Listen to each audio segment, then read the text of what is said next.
กวันตังอภิวาเทมิสวากขาโตภะคะวะตาธัมโมธัมมังนัมมัสสามิ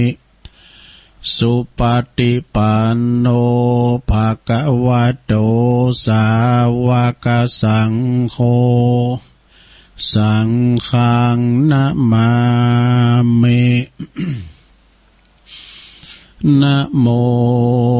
ตัสสะภะคะวะโตอะระหะโตสัมมาสัมพุทธัสสะนะโมตัสสะภะคะวะโตอะระหะโตสัมมาสัมพุทธัสสะ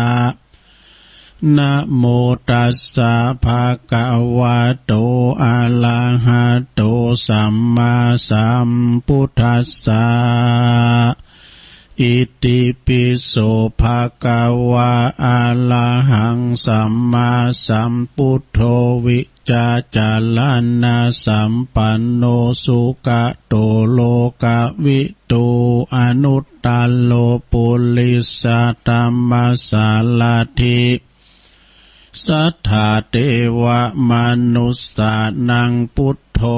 ภะคะวะติสวากขาโตภะคะวะตาธัมโมสันติทิโกอากาลิโกเอหิปัสสิโกอุปันนะยิโกปัจจตังเวทิตาโปวินยูหิติสุปฏิปันโนภะคะวะโตสาวกสังโฆอุจจุปฏิปันโนภะคะวะโตสาวกสังโฆยายะ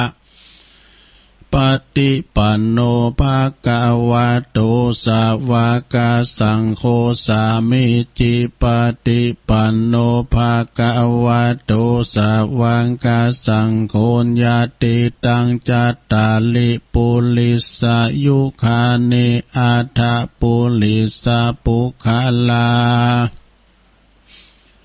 เอสะภะคะวะโตสาวกสังโฆอาหุนายโยปาหุนายโยตาคินายโยอัญจัลลิกาลนิโยอนุตตลังปุญญเขตังโลกัสสาติ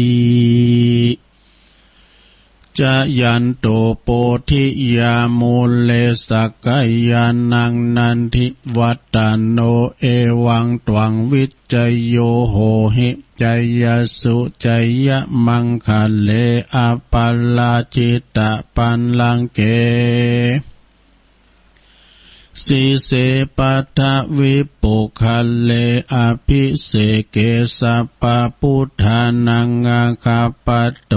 ปโมทาติสุนักตังสุมังคะลังสุปภาตังสุโหติตังสุขโน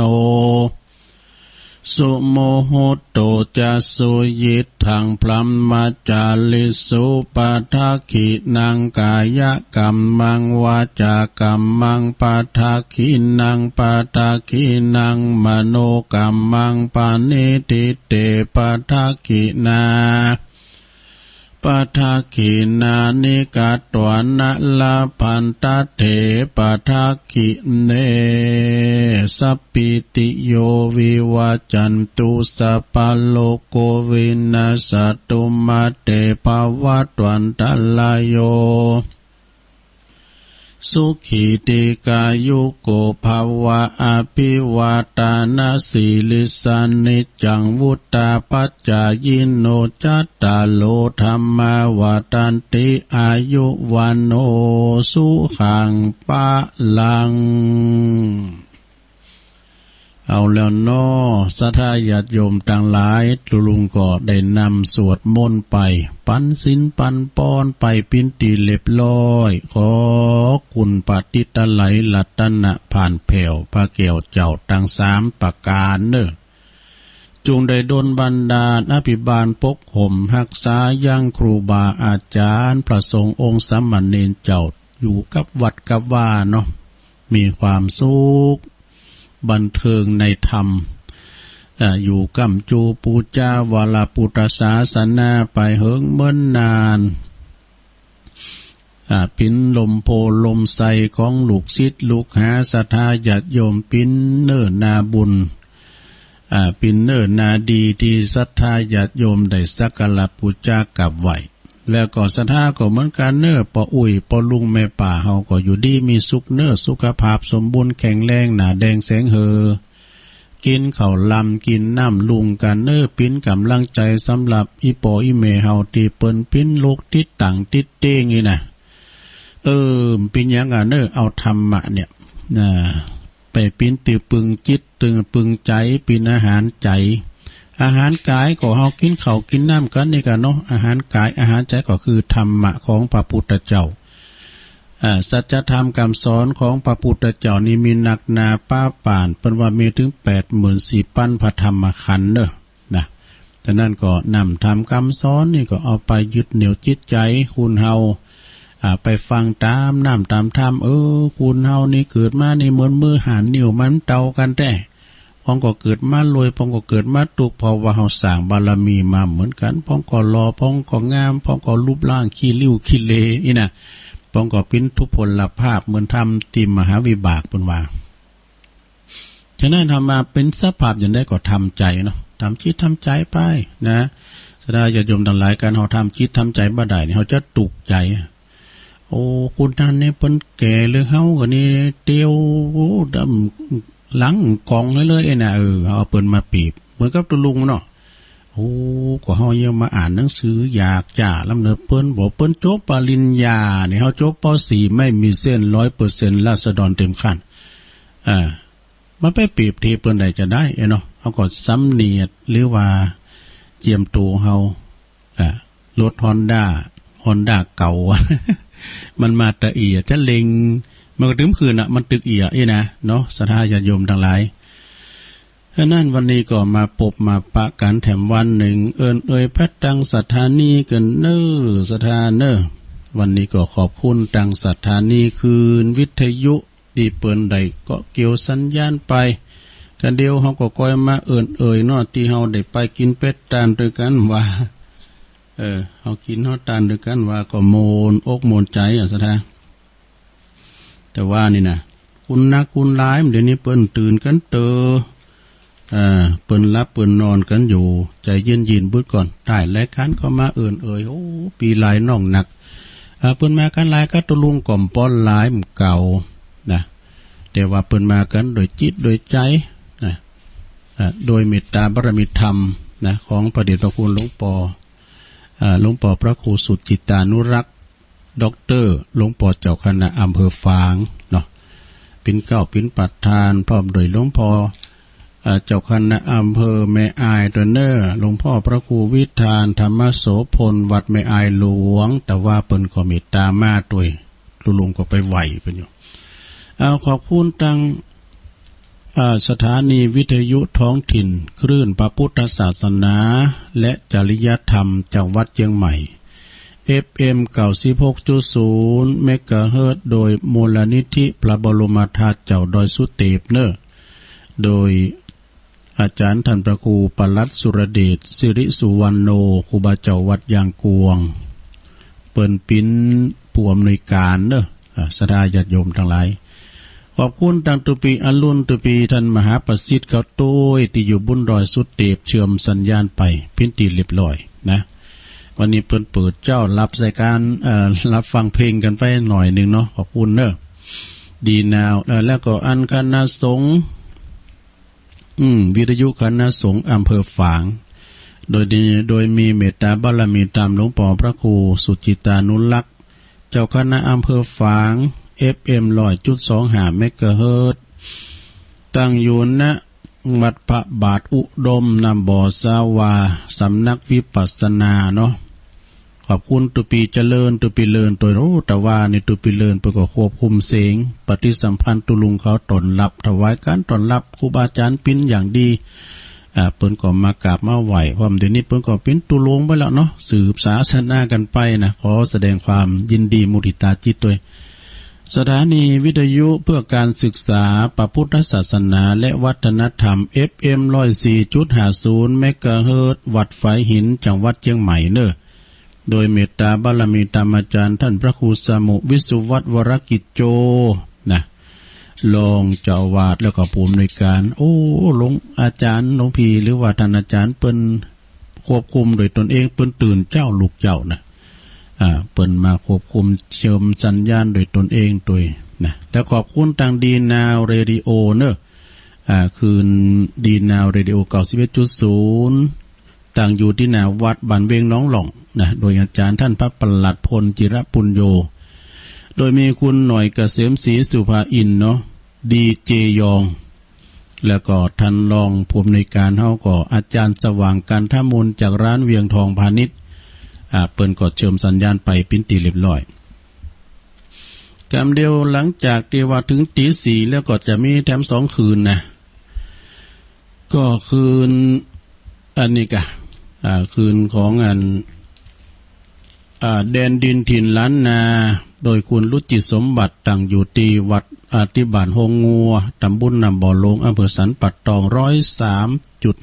103.50 จะเริ่มออกอากาศตั้งแต่ตี 4 ถึง 7 โมงฟังทำกันอย่างจุใจ 106.25 มนต์เสียงธรรมจากแม่แจ่มโดยบารมีธรรมอาจารย์หลวงพ่อพระครูมงคลวิสิทธิ์หลวงพ่อเจ้าคณะอำเภอแม่แจ่มเนาะนี่ก็เป็นรายการสถานีต่างๆเนาะสถาญาติโยมเนาะเอ่ยเปิ้นกันเนาะโธ่ท่านมีเปิ้นเฮาไปได้ยินแนมใดโหต้องขอกราบขอบคุณในเมตตาบารมีธรรมครูบาอาจารย์ทุกตนทุกองค์เนาะที่ได้เชิมสัญญาณไปฟังนำฟังธรรมกันไปธรรมะสาระธรรมะเปิดชีวิตธรรมะเปิดสังคมธรรมะสว่างใจ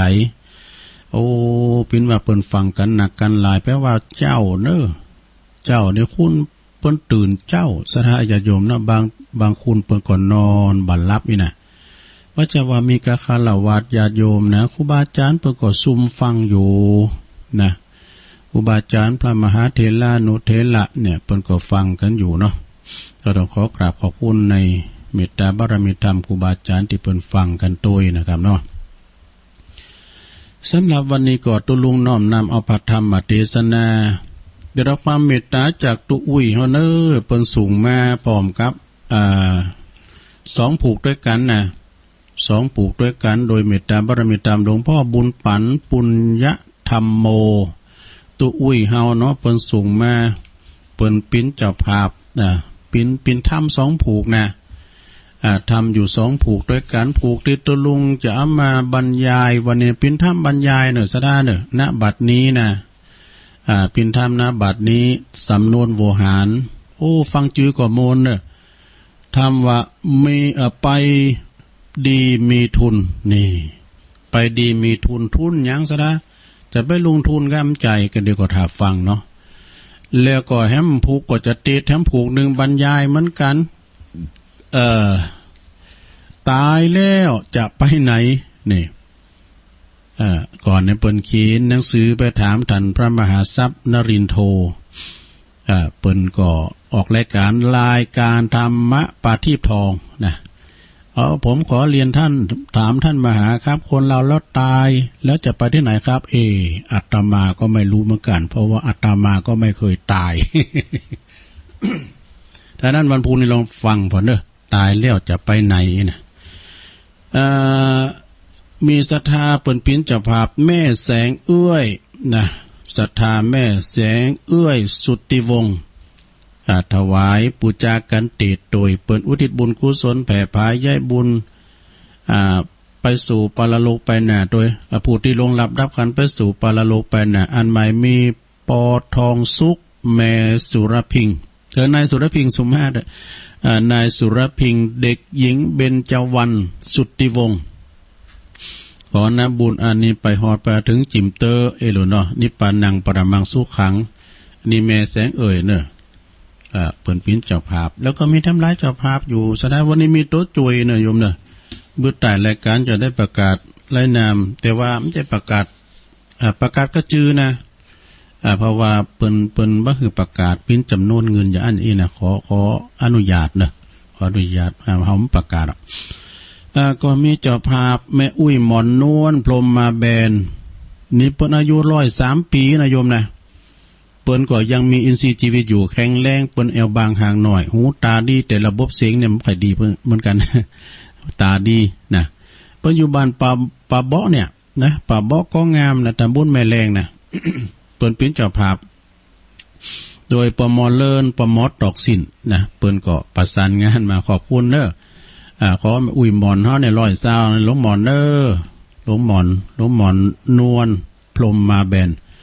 แล้วก็แม่สุกแก้วศรีลาพรเน้อสีเตี้ยนี่ก็แม่สุกแก้วนี่ก็เป็นแฟนคลับประจำเปิ้นโทรมาบ่อยครั้งนะขอบคุณเลยแม่สุกแก้วเน้อแม่บุญพินโรงพยาบาลลานนานะแม่หมอน้อยอันนี้เปิ้นหอมมันผับป่า100เนาะแล้วก็หอมมันนี่โดยแบ่งสรรปันส่วนเรียบร้อยแล้วก็มีแม่เพ็ญขาวเตี้ยแม่เพ็ญนี่เปิ้นกดตานอุทิศบุญกุศลไปหาปออุ้ยน้อยปันแม่อุ้ยเงินจินาอิโดยเนาะนายอเนกชัยกาวินตานไปหาปอสอนชัยโดยนะแล้วก็ทั้งหลายเจ้าภาพทั้งเบิดก็อ่านจื่อเนาะสดาญาติโยมเนาะเอาแล้วเนาะตอนนี้ไปตุลุงก็จะติดนำติดทำแบบธรรมะบรรยายกันเน้อสดาญาติโยมทั้งหลายก็เดี๋ยวเฮาติดจบแล้วก็อ่านเจ้าภาพแล้วก็เฮาก็จะได้ให้ศีลปอนเป็นลำดับต่อไปตุอุ้ยเฮาหลวงปู่เฮาก็บอกว่าเอาเป็นสไตล์พ่อเนอะตุเอาเตดเมืองให้กำร้อยนะตุลุงจะเตดลาวนะอันนี้นะเตดลาวถ้าว่าตุลุงเตดลาวมันปะเล็ดไปกว่าสุมาเนอะ เอาเตดไปฟังไปก่อนรับไปในหลวงเด้อ นะโมตัสสะภะคะวะโตอะระหะโตสัมมาสัมพุทธัสสะนะโมตัสสะภะคะวะโต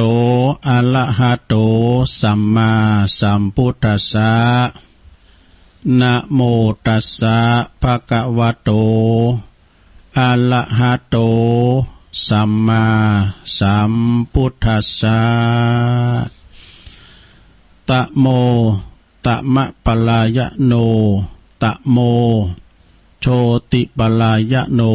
โชติปรายะโนโชติตะมะปรายะโนติณโอกาสบัดนี้จักได้แสดงพระสัทธรรมเทศนาพรรณนาสัตถุธรรมคำสอนขององค์สมเด็จพระชินวรสัมมาสัมพุทธเจ้าเพื่อจะลองศรัทธาเพิ่มพูนกุศลบุญญาราศีประดับสติปัญญาบารมีของท่านเจ้าภาพพร้อมด้วยสาธุชนผู้ที่มาร่วมงานในวันนี้การบำเพ็ญบุญเพื่ออุทิศบุญกุศลไปให้ผู้ที่ตายอันนี้ต่างพระพุทธศาสนาของเฮาเรียกว่าทำบุญทักษิณาเป็นหน้าที่ของญาติผู้อยู่เบื้องหลังที่จะต้องประพฤติต่อญาติที่ล่วงลับไปแล้วการที่ทำบุญทักษิณานี้เป็นประเพณีที่เฮาเจ้าพุทธพึงประพฤติปฏิบัติสืบต่อกันมาเป็นการแสดงออกซึ่งความฮักความอาลัยและก็ความกตัญญูกตเวทิตาที่มีต่อผู้ตายบุคคลเป็น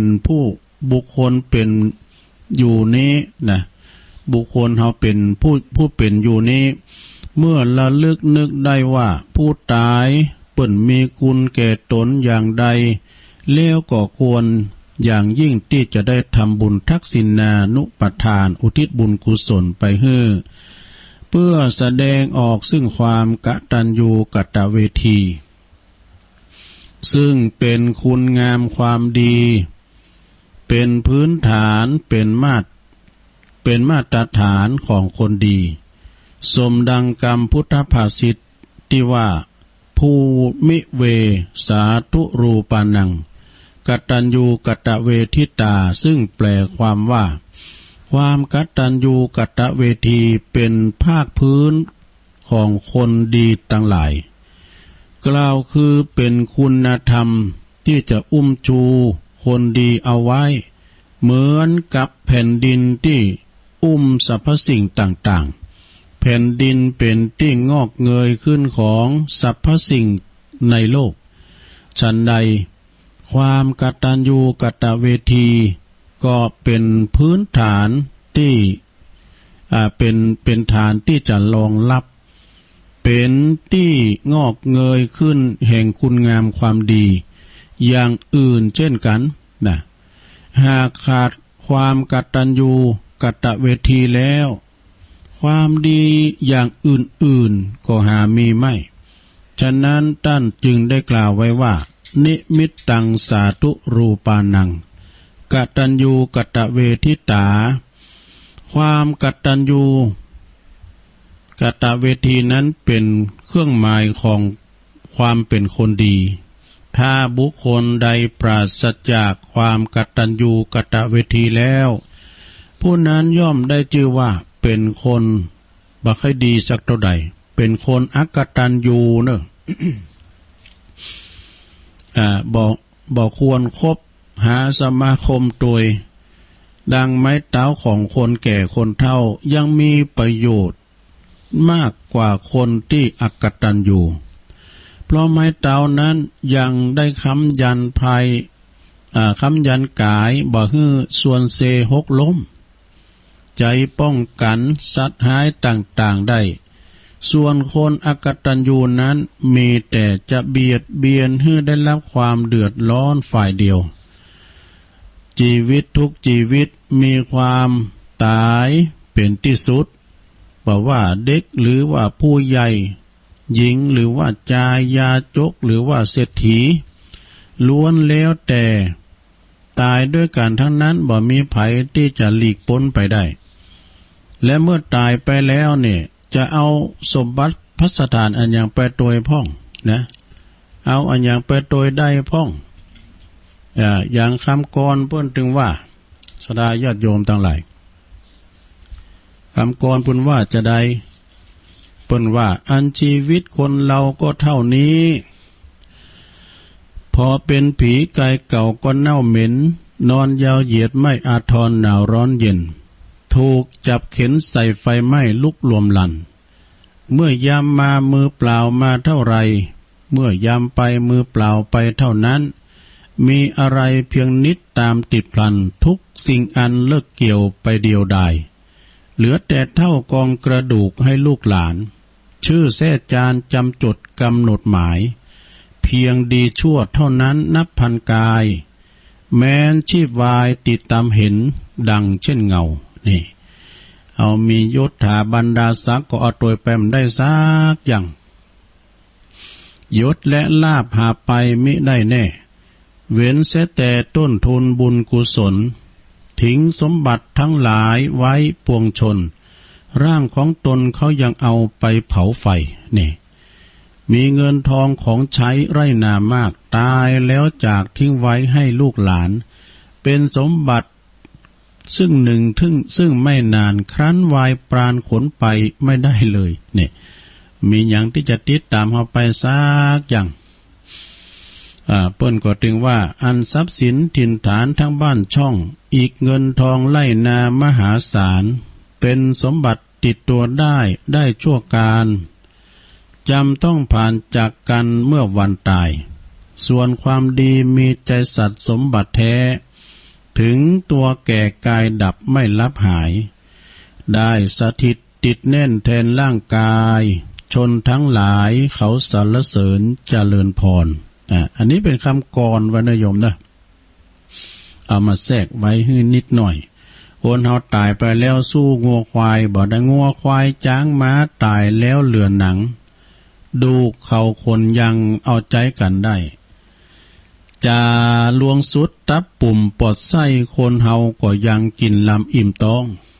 มนุษย์เฮาตายสหายพี่น้องไผบ่อ่วงข้องอาลัย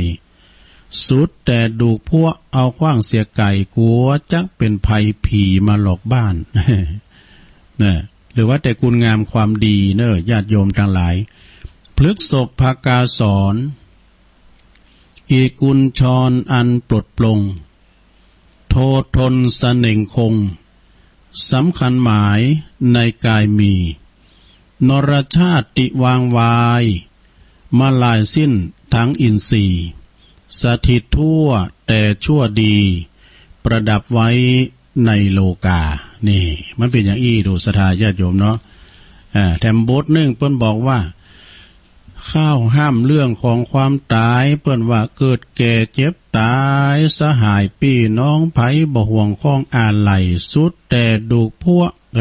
สุดแต่องค์พุทธะยังสุดวิสัยดับขันบรรลัยไปนิพพานเจ้ามนุษย์เดินดินจะยิงใจหนุ่มเท่าอย่าหวังมัวเมาล่วงพ้นอย่าหลงมัวเมาล่วงพ้นเด้อนายนะ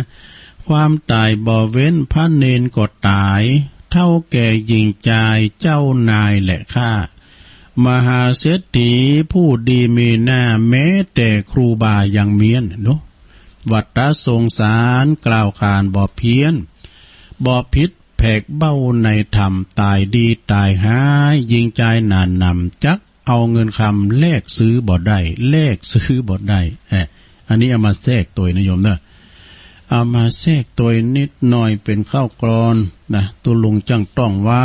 เนาะเอาเป็นกรอนสอนใจเอาอย่างไปมันได้สักอย่างนะ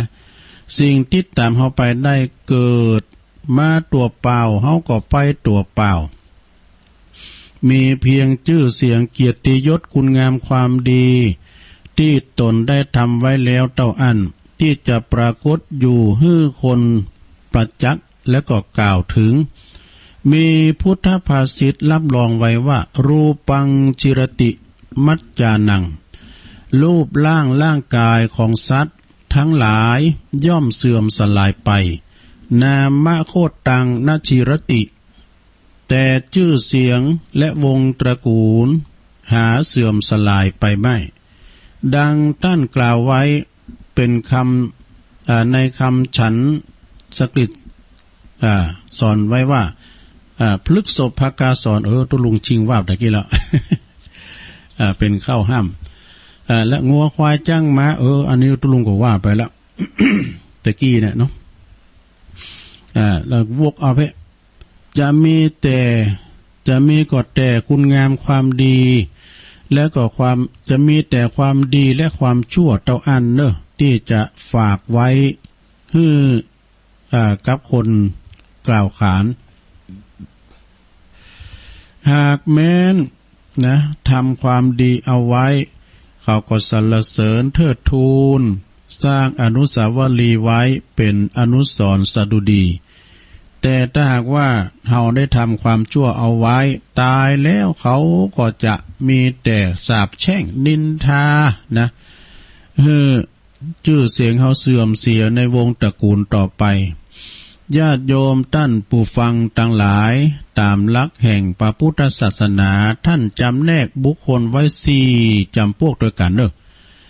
จำพวกที่1ตะโมตัมมะปรายโนพวกที่มืดมาแล้วก็มืดไปเนี่ยข้อที่2ตะโมโชติปรายโนพวกที่มืดมาแล้วก็สว่างไปประเภทที่3โชติปรายโนพวกที่สว่างมาแล้วก็สว่างไปคือหมายความว่าแจ้งมาแล้วก็แจ้งไปสุดท้ายโชติตัมมะปรายโนพวกที่สว่างมาแล้วก็มืดไปจำพวกที่1นั้นก็คือมืดมาแล้วก็มืดไปนั้นเป็นอย่างไรบางคนนั้นก็เกิดมาแล้วมีกรรมติดตัวมาตั้งแต่เกิดเนอะส่งผลให้ตกละกรรมลำบากการหาเลี้ยงชีพอดมื้อกินมื้อเนาะ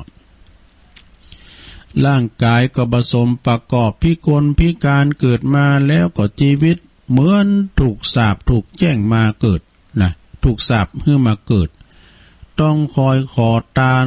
จากผู้อื่นเช่นนี้นะชื่อว่ามืดมาคือเกิดมาอัตคัดขัดสนลำบากตึงกายตึงใจเมื่อเกิดมาแล้วก็ยังเป็นผู้ประมาทตัวคือหลงไหลในอบายมุข หาเลี้ยงชีพโดยการมิจฉาชีพก็ดีนะบ่ฟักใฝ่ในการทำดีแทนที่จะคิดได้ว่าการที่เฮาเกิดมาตกละกรรมลำบากในบัดนี้ก็เพราะว่าเฮาบ่ใส่ใจในการทำคุณงามความดีไว้สร้างแต่กรรมทำบ่ดีในการก่อนในอดีตชาติผลกรรมนั้นจึงมาตอบสนองเฮาให้ได้ทุกข์ยากลำบากเช่นนี้แล้วก็พยายามทำความดีแก้ไขกลับทำแต่บาปอกุศล นะเอาบาปติดตัวไปแถมเช่นนี้เรียกว่ามืดมาแล้วก็มืดไปนะต่อไปจำพวกที่สองคือพวกที่มืดมาแล้วก็สว่างไปก็ได้แก่คนที่คนที่เกิดมานะเกิดมาบ่ดีสักน้อยเกิดมาดำคือลึก็ได้รับแต่ความทุกข์ยากลำบากในการหาเลี้ยงชีพกับหูสึกตัวว่าที่ว่าเป็นเช่นนี้เช่นนั้นก็เพราะว่าผลการกรรมชั่วที่เฮาได้กระทำแล้วในอดีตการปางก่อนอย่ากันนั้นเลยนะเฮาพึงพยายามทำความดีเอาไว้นี่โดยการหาเลี้ยงชีพโดยต่างที่ชอบประกอบแต่กรรมดีทำคุณงามความดีทำทานรักษาศีลเจริญภาวนาเอาไว้ตามแต่โอกาสอำนวยขยันในการทำมาหาเลี้ยงชีพจนสามารถยกฐานณความเป็นอยู่และก็จิตใจของตนให้สูงขึ้นได้บุคคลจำพวกนี้มีบ่น้อยที่ปรากฏในวงสังคมเฮานะที่เกิดมาในตระกูลอันต่ำต้อยแล้วก็สามารถพลิกผันตัวเองให้มีความเจริญก้าวหน้าเป็นที่ยอมรับนับถือในวงสังคมทั่วไปบุคคลเช่นนี้เปิ้นเรียกว่ามืดมาแล้วก็สว่างไปคือต้นคดแต่ว่าปลายนั้นตรงก็ว่าได้นะแล้วก็ดีแล้วก็ต่อไปจำพวกที่สามนะคือพวกที่สว่างมาแล้วก็มืดไปอันนี้ก็นักเกมเหมือนกันสว่างมาหมายความว่าแจ้งมาแล้วก็มืดไปคล้ายๆกับว่ากรรมมานี่เขาตามเตียนมาดูตามเตียนส่องตางมาเนี่ยกำปิกมาเตียนมันหมดเขาก็งมเตามืดปิกก็คือบางคนนะคนบางคนเกิดมาในตระกูลที่ดีมีความสุขมีความสบายบ่เดือดเนื้อร้อนใจในการเลี้ยงชีพมีร่างกายอวัยวะครบถ้วนบริบูรณ์แต่กลับเป็นผู้ประมาทบ่ควรขวายในการทำคุณงามความดีมัวมุ่งแต่หาความสำราญใส่ตนเองหาความสุขความสำราญใส่ตนเองก็บาปอกุศลหาเลี้ยงชีพโดยอาการบ่ชอบเพิกเฉยต่อการฮืดตานรักษาศีลแล้วก็เจริญภาวนาทำแต่สิ่งที่ก่อให้จิตใจกระด้างกระเดื่องหยาบช้าเมื่อสิ้นชีวิตไปแล้วย่อมเข้าไปสู่อบายภูมิคือนรกเปรตอสุรกายและก็สัตตริฉานเป็นต้นบุคคลเช่นนี้ท่านเรียกว่าสว่างมาแล้วก็มืดไปคือมาจะดีแต่ว่าไปบ่ดีเนาะเป็นชีวิตที่ขาดทุนเนอะเปล่าประโยชน์นะแล้วก็จำพวกที่สี่คือจำพวกที่ได้ชื่อว่าสว่างมาแล้วก็สว่างไปแจ้งมาแล้วก็แจ้งไปหมายความว่าจะใดก็คือคนบางคนเกิดมาในตระกูลที่ดีตระกูลที่ดีนะและมีความสุขบริบูรณ์ทุกสิ่งทุกอย่างด้วยผลแห่งกรรมที่ตนได้ทำไว้ในอดีตชาติปางก่อนแล้วก็อาศัยความมีพร้อมทุกสิ่งทุกอย่างของตนเอง สร้างคุณงามความดีบำเพ็ญบุญกุศลให้นักขึ้นบ่มีความประมาทในการดำเนินชีวิตเช่นนี้นะบุคคลเช่นนี้เพิ่นเรียกว่า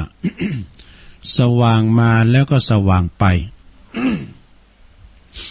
ชีวิตที่เกิดมาแล้วจะเกิดมามืดหรือว่าเกิดมาสว่างก็ตามเนอะญาติโยมทั้งหลายสำคัญที่จะมืดมาหรือว่าสว่างไปเป็นข้อที่พึงใส่ใจนะตอนไปหากตอนไปต่างหากที่สำคัญเนอะตอนที่เขาจะไปสำคัญเฮาก็ต้องสว่างไปบ่ใช่ว่ามืดไปสว่างด้วยความคุณงามความดีสว่างด้วยธรรมสว่างด้วยศีลสมาธิและก็ปัญญาท่านกล่าวไว้ว่าชีวิตที่สมบูรณ์นั้นต้องประกอบด้วย3อย่างเนอะด้วยดี3อย่างนะ1ดีโฮงพระเจ้าจะได้ดีโฮงมันดีขมเนี่ย สุมาเด้อดีที่1ก็คือมาดีคือมามีบุญนะ2อยู่ดีคือแบบมีคุณแล้วก็3ไปดีแบบมีทุนนี่มีอธิบายดังต่อไปนี้ว่าที่ว่ามาดีแบบมีบุญนั้นคือมาดีแบบมีบุญหนุนนำส่งให้สุขสบายเนอะมีทรัพย์บริวารถึงพร้อมมีร่างกายก็ครบถ้วนอาการ32ประการเช่นนี้เพิ่นเรียกว่ามาแบบมีบุญ นะมาแบบมีบุญเมื่อมาแบบมีบุญแล้วก็ต้องอยู่เดี๋ยวสุมาเด้อสุมาได้ไหมเด้อโธ่แต่ริมก็มันคืนมาหวังเนี่ยคืนมาบุญ สุมาสะดุ้งเหรอโอ้พิธีแตกบ่ไหนเนาะปินย่องไว้แล้วเนี่ย เพราะมันยังมาเข็มที่คืนจั่นคืนมาให้บุญขาไปนี่มันหกมาอย่างนี้ สุมาเนี่ยถึงไหนมาแบบมีบุญเมื่อมาแบบมีบุญแล้วก็ต้องอยู่ดีแบบมีคุณเนอะแล้วก็ไปดีแบบมีทุนอยู่ดีแบบมีคุณนั้นอยู่แบบไหนนะคืออยู่แบบทำหน้าที่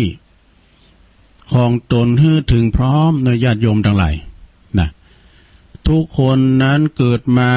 ล้วนมีหน้าที่ที่จะต้องรับผิดชอบและก็ปฏิบัติต่อกันเป็นลูกก็มีหน้าที่ของลูกเป็นพ่อเป็นแม่ก็มีหน้าที่ของพ่อของแม่เป็นครูบาอาจารย์ก็มีหน้าที่ของครูบาอาจารย์ขึ้นมาแล้วเนี่ยโอ้มายิ่มไปไหนเนี่ยลังแกคุณได้มีทางสู่จะริมตัวเนี่ย ไปแล้วถึงไหน เป็นก็มีหน้าที่ของครูบาอาจารย์เป็นอะไรอย่างก็ตามนะก็มีหน้าที่เหมือนกันทั้งนั้นเป็นพระก็มีหน้าที่แบบพระเป็นฆราวาสญาติโยมก็เป็นหน้าที่ของโยม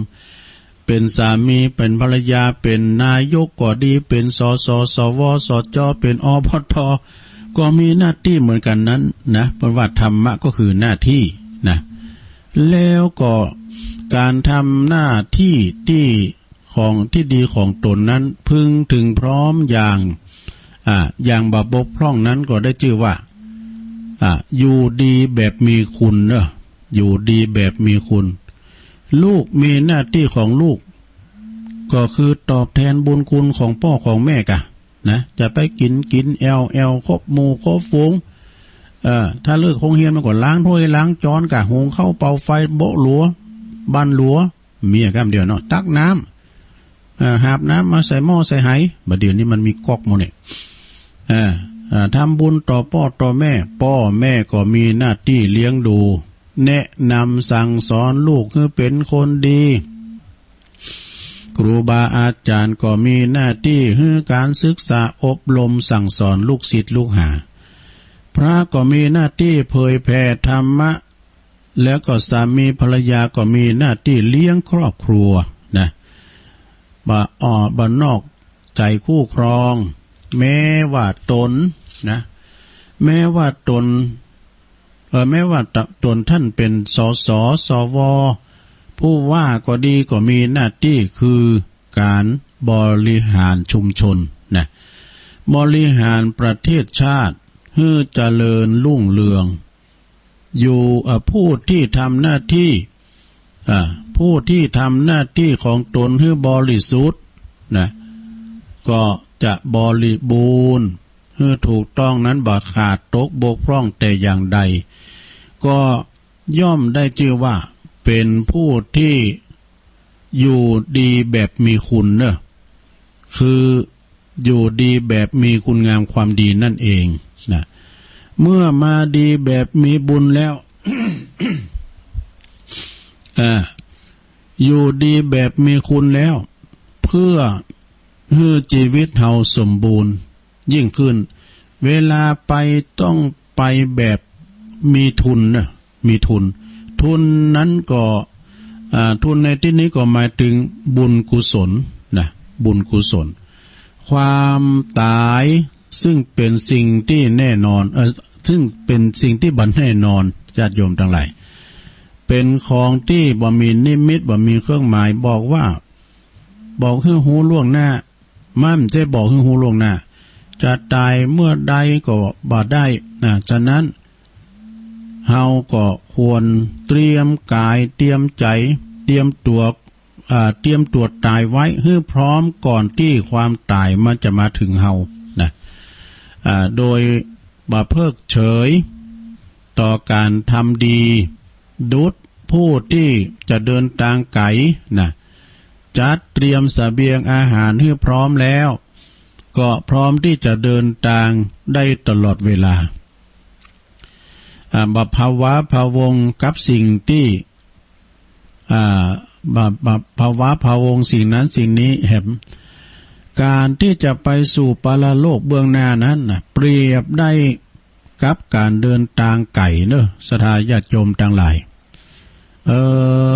ต้องเตรียมเสบียงไว้ถึงพร้อมเสบียงนั้นในที่นี้ก็คือบุญกุศลนะบุญกุศล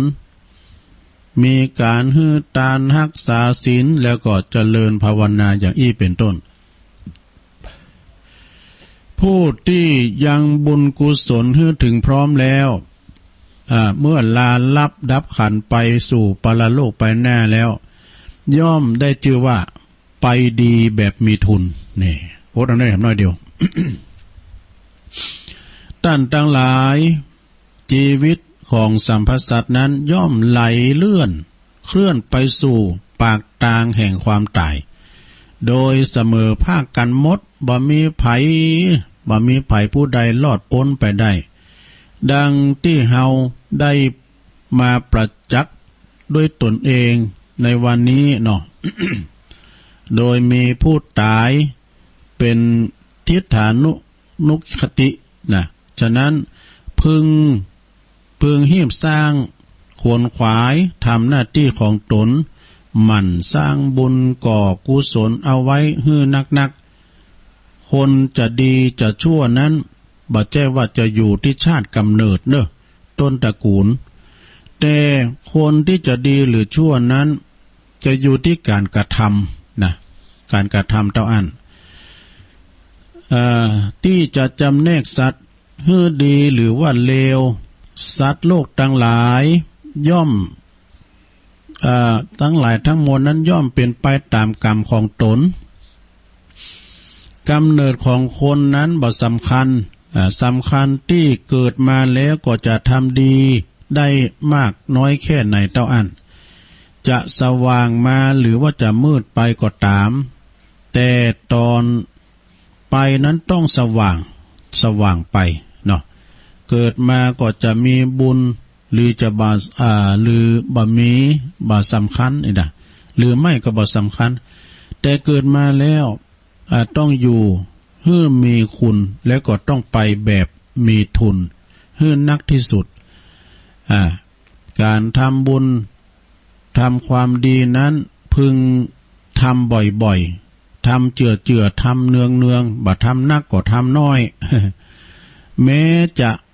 เป็นความดีเล็กๆน้อยๆหากว่าเฮาทำบ่อยๆบุญนั้นก็จะมากขึ้นเรื่อยๆดุจภาชนะเปล่าเฮาเปิดง่ายไว้กลางแจ้งเมื่อฝนตกลงมาก็ยังเต็มด้วยน้ำฉันใดการทำดีนั้นก็ดุดกันดุดเหมือนกันให้มันทำบ่อยๆจนเกิดเป็นนิสัยอย่าลืมว่ามีเพียงคุณงามความดีเท่าอันเนอะที่จะติดตามตนตัวเฮาไปเกื้อกูลเฮาช่วยเหลือให้เฮามีความสุขทั้งในโลกนี้แล้วก็โลกหน้านะการต่อไปเทศนาวสาเนในการเป็นที่สุดลงแห่งพระธรรมเทศนานี้เรื่องไปดีมีทุนนะขอ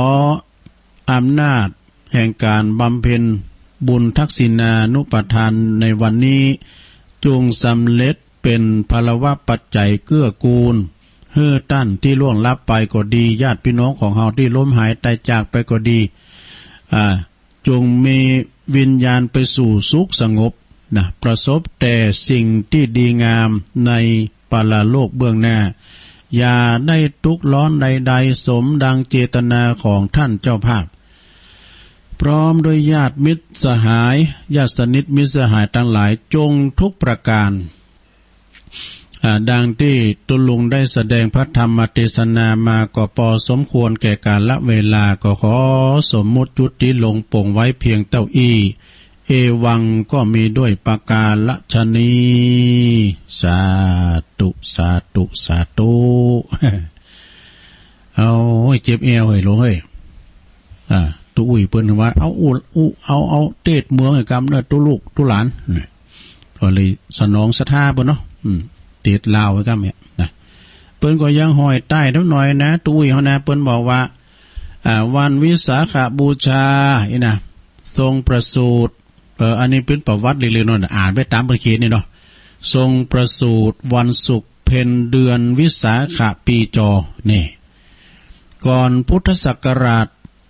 80 ปีเวลาสายใกล้เที่ยงตรัสรู้ณ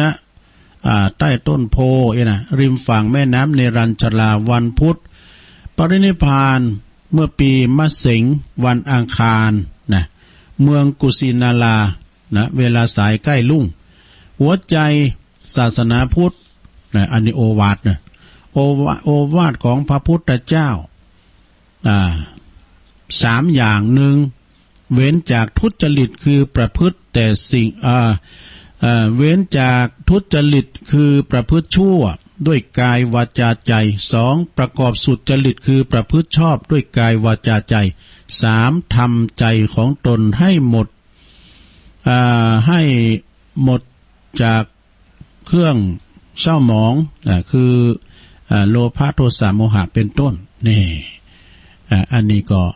เป็นอันคาลมหรือว่าเป็นอันเพื่อเขียนหอยตายมาเนาะตัวอุ้ยเขานะเป็นอันทำไปดีมีทุนนะอันนี้เป็นเตือนสำหรับงานทำบุญทักษิณาเนี่ยก็ดีนะได้หมดอะนะฉะนั้นวันนี้ก็ตุลุงก็น้อมนำมาเสนอขอบคุณในเมตตาบารมีธรรมตุอุ้ยเนอหลวงพ่อบุญปันปุญญธรรมโมตุอุ้ยนะเปิ้นอยู่วัดแม่โป่งนะโดยสะเก็ดปุ่นนะแล้วก็เจ้าภาพวันนี้ก็มีคุณแม่แสงเอื้อยสุติวงศ์นะถวายปูจากันติดตุยอุทิศบุญกุศลอันนี้แผ่พายใยบุญไปหาจิตตาดวงวิญญาณของ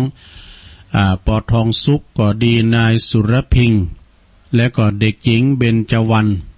สุติวงศ์แม่นว่าบุญกุศลอันนี้ก็ขอไปหอดไปถึงไปตึงไปตันเด้อ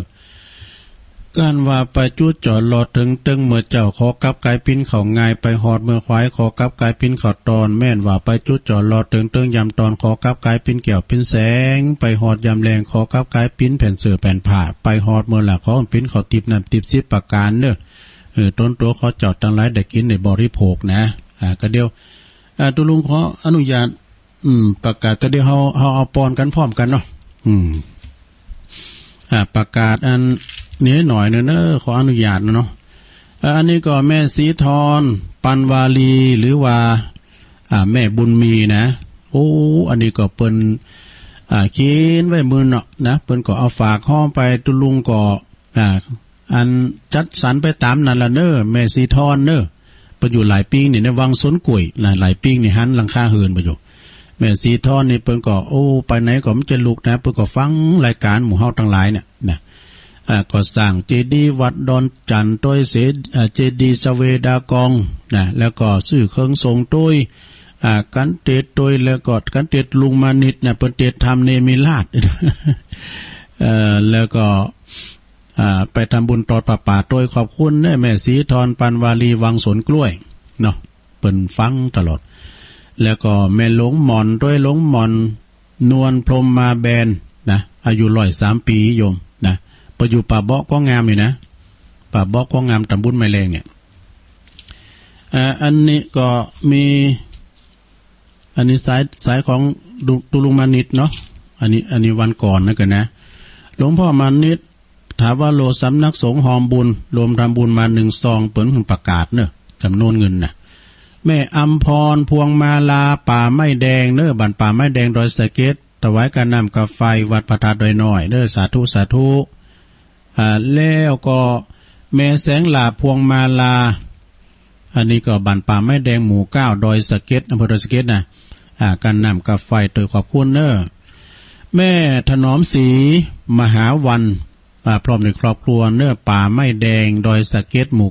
9เปิ้นกอกถวายการนำกาไฟโดยขอบคุณเนอะแม่อัมพันธ์ทาวันนะอันนี้ก็ป่าไม้แดงว่าเหมือนมากจ้ะ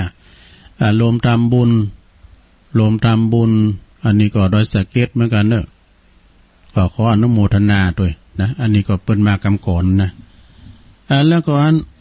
เปิ้นฝากว่านี่เปิ้นฝากเมงมาด้วยเนอะ เดี๋ยวกันเนอะจือเปิ้นมีไหนเดี๋ยวถึงปะแล้วก็ขอบคุณแม่สุกแก้วบันศีลาพรโดยปิ้นเจ้าภาพกันติดวันนี้ด้วยกันแล้วก็แม่บุญพินด้วยเนอะโรงพยาบาลลานนา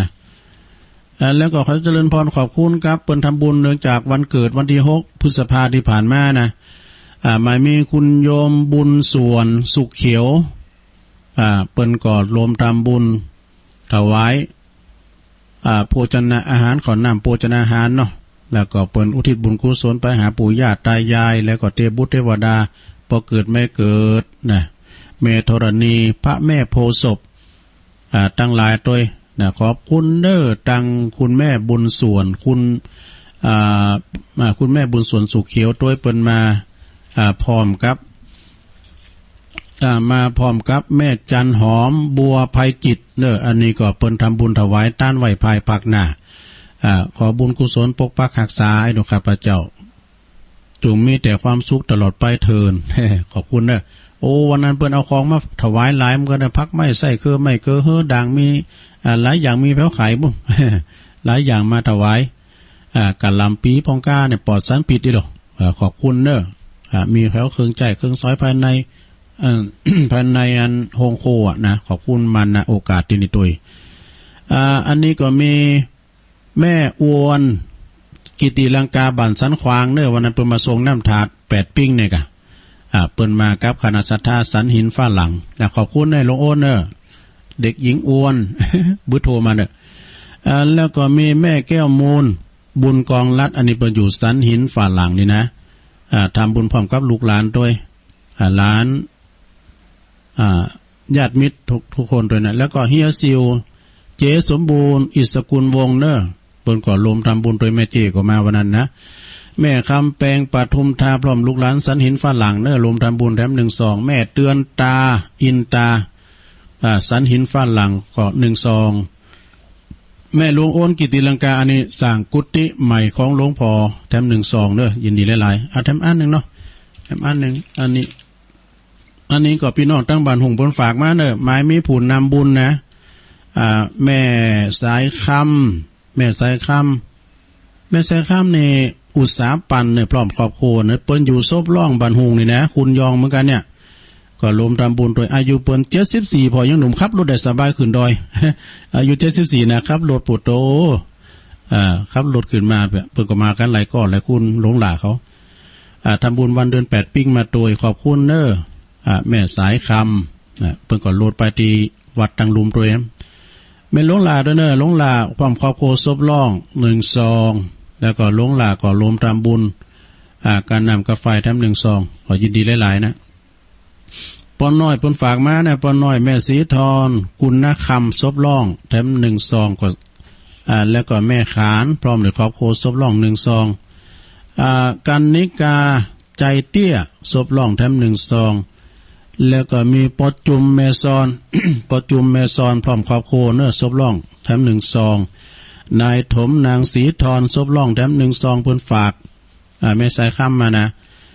นายน้อยนางทองตาน้อยพร้อมครอบครัวซบล่องอยู่บันหุงเด้อพี่น้องเมืองฝาง มันได้ยินว่าเมืองฝางบ่ดอกนายทวีอันนี้ธนุศักดิ์อีกฮะแถวอันพิพาสุมาเด้อซบล่องเหมือนกันนะบ้านอันเน้นเฟรมเนี่ยเน้นยองนะแล้วก็นายถมนางสีทอนซบล่องเหมือนกันเนอะแถม1ซองแล้วก็มีแม่ปราณีครองสมบัติอันนี้บรรดุงเฟิงเนอะบรรดุงเฟิงกับบันหงเหมือนกันน่ะแม่น้อยพร้อมครอบครัวซบล่องแถม1ซองนะแฮมหน่อยเดียวแม่อมรศรีกิติบันเราดูเนอะมากรรมมาจูลมทำบุญ1ซองเปิ้นมาส่งน้ำประทานในวันเดือน8ปิ้งวันนั้นนะขอบคุณเนอะนายวิชัยนางคำสุดใจอันนี้ก็1ซองแล้วก็นายวิชัยนางสุขคำนางคำสุขเนาะ สุดใจป้อมลูกหลานนี่ก็ทำบุญอุทิศไปหาปอนนั้นถาไอ้เนาะปอนนั้นถาแม่อุ้ยกองคำเนอะปาลีตัวเนอะขอบคุณเนอะขอบคุณโดยโยมวิชัยนะป้อมขอบโคแล้วก็อันนี้เปิ้นก็รวมทำบุญแถม1ซองเนอะโยมวิชัยนางคำสุขสุดใจนี่นะพร้อมลูกหลานเปิดอุทิศบุญกุศลไปหาปอน้อยแม่จันสุขใจแล้วก็นายทองอยู่นางสีบุตรหลังสีตัวเนอร์ขอบคุณเนาะแล้วก็มีแม่วันดีแสนปิงบั่นกลางสันปัดตองนะโอ้วันนั้นผู้พันก็มานะผู้พันก็เอาโยมแม่เป็นแม่อำพันเนี่ย แม่อำพันโดยเอาของมาเอาน้ำมันพืชเนี่ยมาตานด้วยเนาะขอบคุณเนอะ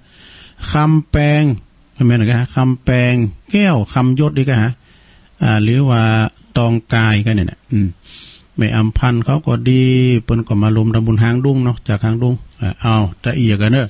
ทีมได้อ่านที่เมืองฝางอ่ำพุกเนอะพี่น้องเมืองฝางพุกกันนั่นพุกที่เตะทำอยู่หรอนะ อันนี้เปิ้นมาเก่าแล้วมันได้ขอมันค้ำใจก็ค้ำได้อ่านนะก็จะแจกแยกแยะไปตามนั้นเนาะเปิ้นก็วัตถุประสงค์เปิ้นนะเอาปอนนี่กันเด้อถ้าเอาปอนด้วยกันเนาะเอาปอนกันถึงหลวง ยะถาวาริวาหาปุราปาริปุเรนติสากลังเอวะเมวะอิโตทินังเปตานังอุปกัปปติอิชิตังปฏิตังตุมหังคิปะเมวะสมิจตุสเปปุเรนตุสังกปาจันโทปนารโสยะถามณีโจติรโสยะถาสปีติโยวิวัจจันตุสัพพะโลโกวินาสตุมาเตภวัตวันตรายโยสุขีติขายุโกภวะอภิวาตานัสสิริสานิจังวุธาปัจจายโนจัตตาโลธรรมาวัฏันติอายุวันโนสุขังปะลังสาธุสาธุสาธุเน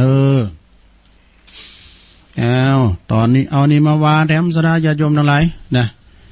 อันนี้เป็นกรรมของตุลุงธรรมเนอตุปีธรรมพระครูพิสุทธิ์ธรรมสุนทรเป็นคำคมนิดหน่อยอันนี้เปิ้นว่าฮื้อน่ะเอาลองว่าเปล่าเหรอเนาะก็หมายความว่าอย่างอีกซะดานะเปิ้นว่ายุคปัจจุบันนี่ยุคปัจจุบันเฮานี่นะถึงวันนี้นะซะดาญาติโยมทั้งหลายเกิดลูกออกมาก็บ่ได้เลี้ยงแม่ยืมได้เลี้ยงก็มันจ้างเปิ้นเลี้ยงก็มีนะเกิดลูกออกมาก็ไม่ได้เลี้ยงกินเมงก็ไม่ต้องได้แปลงว่านี่ตุลุงไปที่วัดน้ำบ่อเสาว่าเปิ้นแปลงมาเป็นอุ้มเรียบร้อยแล้วมันเหม่งหวานนะเฮานี่มักเหม่งฝาดนะโอ้อันแม่จันสุมก็เอามาหือตุลุงมานิดก็เอามาหือเปิ้นฝากมานะตุลุงไอ้นี่ แล้วก็ความจริงก่อนกินเหม่งนี่เฮากินแล้วนี่บำรุงเขียวดูถ้าตุลุงถ้ากินเหม่งดีนะเขียวมันร้อนสักลิ่มนะดูเขียวคาราบาวลุยไฟเดี๋ยวจะเดียคือนางควายแห้งนางควายเจี๋ยกินแกงก็ไม่ต้องได้ปรุงก็มันไปซื้อแกงกาดพวกนี้เนาะมันได้ปรุงข้าวกุ้งก็ไม่ได้เตียว ก็ขี่รถเนาะคือขี่เฮอบินกันเนี่ยเขาเมืองกุ้งเมืองกอกนะก็ไม่ได้เตียวนะแล้วก็มีเคี้ยวก็ไม่ได้เกี่ยวข้าวโอ้ตึงมือตึงวานในปวดฟังในบุดบาดได้เปิ้นรถเกี่ยวข้าวเลยรถเกี่ยวข้าวนะมันสีเรียบร้อยปิ้นสารบ่ดมก่อนนี่ก็เขาจะตีข้าวนี่ปิ้นเลิงใหญ่โลซะนะตัวลุงก็มองเป้บาเป้แหงนี่ก็หาบคู่ก็ได้หาบ่แล้วนะหันว่าอีนะเปิ้นเอาไม้ตำตาที่อ่อนที่ปิ้นน่ะอย่างขาโจ้นะเอาเข้าป่าตอนนี้ปลาเตียนในคู่นะคู่น้อยหมูก้ามด้วยนะคู่เอาปลาตะกอดเตียวเอาแบกมานี่แบกมาก็มันจะนักสะดือไหนแล้วมันหันหุ่นตั้งหันไปสัก3 วันแล้วเขาหมดนั้นก็บัดดีนี่เอากุ้งสติ๊กยิงเขานะมันเจ็บเลยมันดังปักบ่ไปเอานักสติ๊กยิงมันโอ้จ้างบ่เฮ้ยจ้างไอ้วะเขาว่าเขาเป็นจ้างวะจ้าง2 ตีนจ้าง2 ตีนไปไหวก่อนแล้วก็ทำเตยก่อนนอนปื้นคู่ก็มีนะมันก่อนเนี่ยตีเข่าตีแล้วบอเปิ้นก็เอานี้ขาล่ำตำตานะที่วิขโจนะเอาศาสตร์เขาปูหันแล้วก็เขาก็ตักเข่านี้หมอนั่นก็วีดิก็ มันปิ้นขันอยากนะมันก่อนนะโอ้กว่าจะปิ้นเม็ดเข่าเนี่ยนะตั้งแต่วานกามันนะลงเนาะวานกามานะโอ้บัดเดี๋ยวนี้ปุถุติดตุงตีนนาเข่าก็แปลงเปิ้นทุ้มตีทุ้มตั้งไปแปลงเฮิรนจัดสรร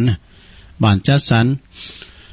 เอาไปปลูกโซนปลูกน้ำใจแปลงหอแปลงเฮิรนกันหมดเขาก็เลยแปลงซะนะก็มันมีไผเยนี่เหลือก็เสือเถาละอ่อนเขาก็ไปบุญมดไปรับจ้างบุญกรุงเทพบุญ ไผจะมาเยปลูกเขาปลูกหน้าย้ำจางเนาะเนี่ยเปิ้นว่ามันก่อนเนี่ยคุณเถานะเปิ้นว่าปดโตกันเข่าตกเนี่ยเปิ้นเก็บเอาหมดเปิ้นคือยำเข่านะยำเข่าก็ไม่ได้นะเข่าปิ้นเจ้าโเปิ้นว่านะเข่านี่ปิ้นเจ้าก็ไม่ได้กินบ่โทมพอล้อต้องยังปะโท่งอันใจขากันเนาะขากับมือกับปากกับฟัน มันปะท่องโต้งมันปะท่งต้องปะท่งว่าต้องนี่อยู่มได้มันจะช่วยกันยการเฮาคนอิดหิมอยหิมตายมันต่ออย่าเมื่อบ่ขาก็มกล่าวไปในโฮงโคมกินละเข้าปากก็มอ่าวมือก็เมาอันอาหารลำเลียงเขาเขียวก็หมาหมอยนะบดอาหารเอาเขาไปมีมันก็อ่อนปีพี่แรงเมื่อกันหมดก็กันแล้วมันหูซึกว่าตองนี่ก็สำคัญเหมือนกันเลยเนาะเนี่ยเคี้ยวก็ไม่ต้องเกี่ยวเข่านะมีเคี้ยวก็ไม่ต้องเกี่ยวเข่าคุณเท่าก็ลืมจำศีลภาวนาเนี่ยไปลืมนะหลวงโอนเนี่ยจำศีลภาวนานะเปิ้นว่าได้ขี่ข้ว่าเปิ้นถามกันนะเนาะ กินข้าวขี่คาบนุ่งชุดขาวว่านี่เขาเผิกแต่ติ๋มศาลาปฏิบัติธรรมบุญรอยปุ่นวัดน้ำบ่อสาวว่าชุดขาวหมดแล้วก็สามีภรรยาก็2 จิต 2 ใจจาป้าสายกันก็อยู่ไก่หูก็เพราะมันยกมือถือนะสถามันกันเนี่ยเพราะว่าได้สอดแอวบานปีบานน้องก็เพราะว่ามันมีมือถือกันก็เลยหันกันเนาะสถาเนาะไม่ได้ไปหันว่าบานจองหอเฮิรนสูเขาอยู่อย่างใดกินอย่างใดมันเป็นจะฮื้อไว้บานจองหอเฮิรนสูมันถึงได้ไปหันกันเนาะเพราะว่ายังยกหูก็เดียวก็กันได้นะอยู่เมืองนอกพวกก็ยังได้กันอยู่สถาเนาะยอโลกมาอยู่ที่ฝ่ามือได้ตาก็ไม่ได้พอเปิ้นว่าตาดูไกได้โทโลกก่อนนี่กันน่ะตาดูไกได้โทโลกก็ว่าเฮาพอโทรทัศน์กันเนี่ยมันนึกออกคลิปอย่างเงี้ยเนาะเปิ้นเจ็บปินยินอุ่นเปิ้นเตะฟุตบอลที่ไหนเฮาหันหมดเปิ้นถ่ายมั่งพอเนาะแล้วก็ปากบริโภคยุดบ่หย่อนว่ามันกินจุกกินจิกนี่ บุดก็กินอันนั้นบุดก็กินอันนี้กินอยู่ได้วันคำไม่ไหนเนาะกินได้ก็เป็นดีนะลงเนอะกินได้เป็นดีมันจะมาเตียวกินอยู่จะล็อกอันนั้นก็กินซิกินหายกัน กินเป็นเวลากินเป็นขาวก่อนเนาะ โอ้มว่านี่อันชมเชยเนี่ยถวายเปิ้นเพนเปิ้นน่ะเปิ้นก็เอาไว้ปิงโก้แล้วโก้ไปโก้มันปะตู้ของกินเปิ้นน่ะแบบปื้นเมืองน่ะลำแตะเล่นละออนก็ไปฟังเฝ้าละออนก็ฟังเฝ้ามีโพมีโพอ่ะแล้วก็บอกโกติดหนีติสินนี่โกติดหนีติสินนะสดาญาโยมก่อนนี่นะสดา เปิ้นปิ้นบ่าวปิ้นสาวเนี่ยเปิ้นจะแปลงสลีตีนนอนยัดผาเสือไว้ว่ะผาเสือนี่ก็คือสลีนะว่าเปิ้นมาถามตุลุงอันว่าบักกล้วยสีเป้านี่มันเป็นหยังเขาขมกล้วยตีนะกายเนาะ เปิ้นถามกล้วยสีเป้านี่ปันภาษาย่องเนาะกล้วยสีเป้าก็อันกล้วยตีนะกาย ผาเสือซ่อนก่อนนี่เปิ้นแปลงผาเสือซับทับเป็นซ่อนเฮานี่ให้ขนาดแหละอยู่ทั้งบุญมาวิทย์ลงมาบ่ม มันซ่อนเป็นต่างอย่างเปิ้นต้องเข้าสลีเนาะแต่สุดก่อนเนี่ยมันเป็นสุดฝ่ายมือเนี่ยอึดอัดบ่รู้ก่อนเนี่ยเขาก็ตุ้มกันน่ะแล้วก็ปุดกาเนี่ยมันปุดไหนเขาก็เอามัดจ้องแล้วก็เอานั้นยืดเฮ็ด สุดใจฝืดบ่รู้มันเป็นผ่าฝ่ายมือไงลูกก่อนนี้มาตุกลำเนอะ นอนกับ4กับ5ก่อนมันหลายเอาเขามี8คนไงลูกพี่น้องกันนะโอ้สุดก็สุดใหญ่เนอะ อันแล้วก็เปิ้นจะเข้าผาเสือตีนนอนไว้ก่อนเปิ้นจะลุ่งต่างเปิ้นเกมตั้งแต่ม.1ให้เข้าดูเปิ้นจะลุ่งต่างเนี่ยนะเนาะสถานเนาะเปิ้นเกมตั้งแต่ม.1ให้เข้าสลีตีนอนหมดสถานเปิ้นว่าเกมโตก่อนตายเกมกายก่อนแต่งเนี่ยก่อนแต่งงานเปิ้นต้องพร้อมหมดแล้วนะพร้อมที่จะลุ่งต่างแล้วนะเปิ้นว่านะบากโกติดนี่ติดสินเตียวดินบ่ค่อยเป็นเนี่ยเตียวดินบ่ค่อยเป็นแล้วก็อยากเย็นเรื่องน้ำใจแต่กะน้ำจิตน้ำใจมันก่อนนี่เปิ้นมีน้ำใจกันนะสระไปมันยังเปิ้นปุกหอยอเฮินเนี่ย ลองถามหมดล่ะคุณบอกอายุ50ลุงไป60ลุงไปนี่นะตุลุงก็ยังหันอยู่ก่อนเนี่ยเปิ้นจะมาบอกกันว่าบันไตบันเริ่มพุกนะพุกเจ้าเนี่ยขออันไปช่วยกันปุกเฮินกันเนอะตุลุงมาโบสถ์ใหม่ก่อนนะมาโบสถ์ใหม่แล้วก็อันก่อนที่เปิ้นจะปกเฮิรนมันก่อนมันเฮิรนใหม่เนาะเปิ้นนิมนต์พระเจ้ากันเนาะถึงพระถึงเนรไปสวดโกมเสาก่อนสวดมนต์เนี่ยกะแล้วก็อันเปิ้นก็เอามุยเอามีดหยังเอาเลโก้หยังไว้แล้วก็เฮาก็แป้งน้ำมนต์ในนี้สวดมนต์จบแล้วก็พระพายอันเสาก้ามหยังอีกเพื่อความเป็นสิริมงคลศาลาก็นั่งไหวหมดแหละแล้วอันก็เปิ้นก็ปกเฮิรนเปิ้นขอกันได้ซะสูตรนี่มันก่อนนี่บทโธเหย่อยเหยางได้5 บาท ก่อนนะ5 บาทแป้งนะเนาะแล้วป่ะเหรียญกะหารแบบแป้งกันมา กับเนนกันนะเอาเข่าเดี๋ยวนี้มันหายไปหมดเลยเปิ้นขอกันเนี่ยมันน้ำใจเฮามันไผมีไปแล้วเป็นน้ำเงินไปหมดเนอะแต่ก่อนนี่มารุนแรงนี่จะมีปอเสาเขาเนี่ยเนาะเปิดพิศลานะปอเสาเตชะวงศ์ปอนไอสุนันเขาเนี่ยไอสุนันเขานี่เป็นสลามั้งลูกปออย่างนั้นปอของงานปอเล่งจรัน4 เรือนปอเล่งจรันก็รุนแรงโทรมาตุลุมเดี๋ยวยิ้มโทรมาเนอะพี่น้องน้ำดิบน้อยแล้วก็ตั้งปสลาสถีน้ำรู้ที่อยู่ห้วยปันจ้อยเนาะรบเปิ้นมาแปลงหอแปลงเฮินเปิ้นพิศลาโลเอาเขาก็มีศาลานักเขานี่ แล้วเฮินยกขึ้นนี่เนี่ยมีเดี๋ยวนี้ปิ้นแปลงเฮินจูดินหมดซะนะเมื่อก่อนนี่เปิ้นจะแปลงเฮินยกปืนขึ้นมาลอดปืนเฮินได้เปิ้นหวังเอาโง่ควายแหล่งพองไงโง่ควายแหล่งแต่ก็มันก็ได้มันสีเสาเฮินไว้ยึงยังเฮาว่าแผ่นดินไหวว่ะแล้วก็เป็นว่าเปิ้นเอาไว้โง่หล่อเนาะก่อนบ้านเฮานี่มันมีโง่หล่อหลายแล้วก็แต่ไพ่คาเนี่ยก็ไปขอสาวดูนะเปิ้นแปลงก้างไว้เรียบร้อยหมดน่ะลุงเปิ้นแปลงก้างไว้เรียบร้อยหมดแล้วเปิ้นก็มีคาเป่าจุบน้ำไว้นี้สาวเปิ้นก็มาไพ่คาแล้วก็มีโต๊ะปอโต๊ะแม่ไพ่มัน แต่หมายก่อนนะเปิ้นก็อู่กันเนี่ยตามก้มโลงมันจะมีไฟฟ้าลง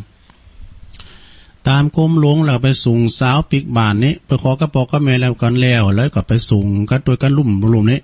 ครับปีก็ปีคนเดียวเนี่ยมันก็ติวกรมหลวงปีคนเดียวปุถุมยังเตี้ยวไปต่อนาน่ะโหก็มีเนี่ยปุถุมมันโหกเจอดีแล้วนี่กูน่ะ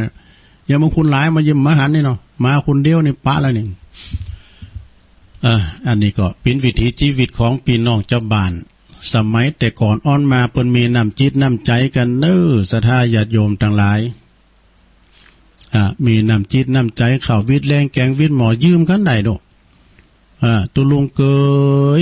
ก่อนเนี่ยเขากำลังกินลำเขามดกล่องพระเจ้ายืมบันไตบันเนื้อมาแล้วนั้นเนี่ยแม่เขาก็บอกเขาก็กำเขากล่องไปนี้ไปคืนเฮินแล้วนานเมื่อแล้วเอาหือหมาหมดแล้วโอ้โหก็เดี๋ยวไปคืนแล้วนานได้แต่เฮ้ยถ้ามันได้นะได้แต่คือสักมองประมาณมองงกตองหัวก็แต่คือก็เขาต้องแจเขาเพิ่มเนอะพวกเจ้าเขาก็หนึ่งเขาซุกแล้วก็เอาไปใส่พวกนี้เนี่ยมันมีน้ำใจกันเนอะมีน้ำจิตน้ำใจกันศรัทธาญาติโยมจะไปแรงน้ำใจเนอะฝนก็ตกมาละจุ่มเนอะยินใจพี่น้องเมืองฟ้างว่าโอ้เสียดายมันมาจับเห็ดเนาะทุลุงเนาะจะซื้อฝากขึ้นเราอย่างพุทโธเพราะว่าอีกก็ดึงดีใจ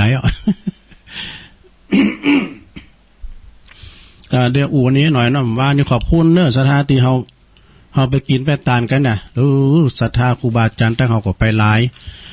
โดยการนำของท่านพระครูอภิวัฒนวิกรมนะผู้อำนวยการเฮาเนาะนำทีมไปตุลุงก็ไปตุเปื้อนฮากะกับพระครูสุเมธไป3 ตุน 3 ก้อคุณขับรถได้ก็ไป4 คุณ7 โมงก็ด้วยไปอาจารย์เปิ่นตัดสัญญาณวิทยุแล้วก็ปากันไปก็มีท่านพระครูวรธรรมานาถในเปิ่นไปเองครับศรัทธาเปิ่น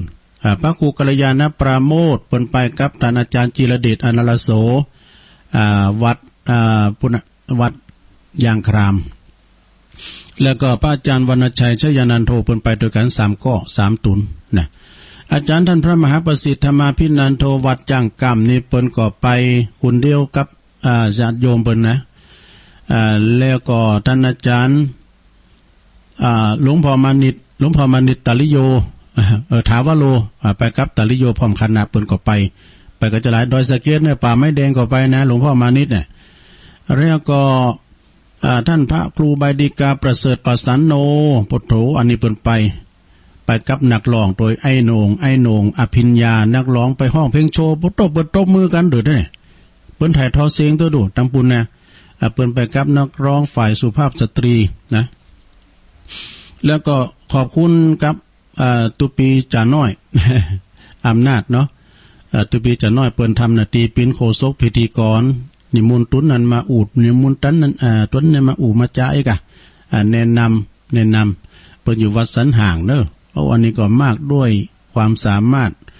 แปลงขันใบสีปิ้นหนัก6 โหเช็ดโหก็ได้ปิ้นเจ้าพิธีต่างๆไม่ว่าจะบวงสรวงก็ยังไงนะหรือว่าจะปั่นพระเจ้าตั้นใจในใดหมดมากด้วยความสามารถเนาะ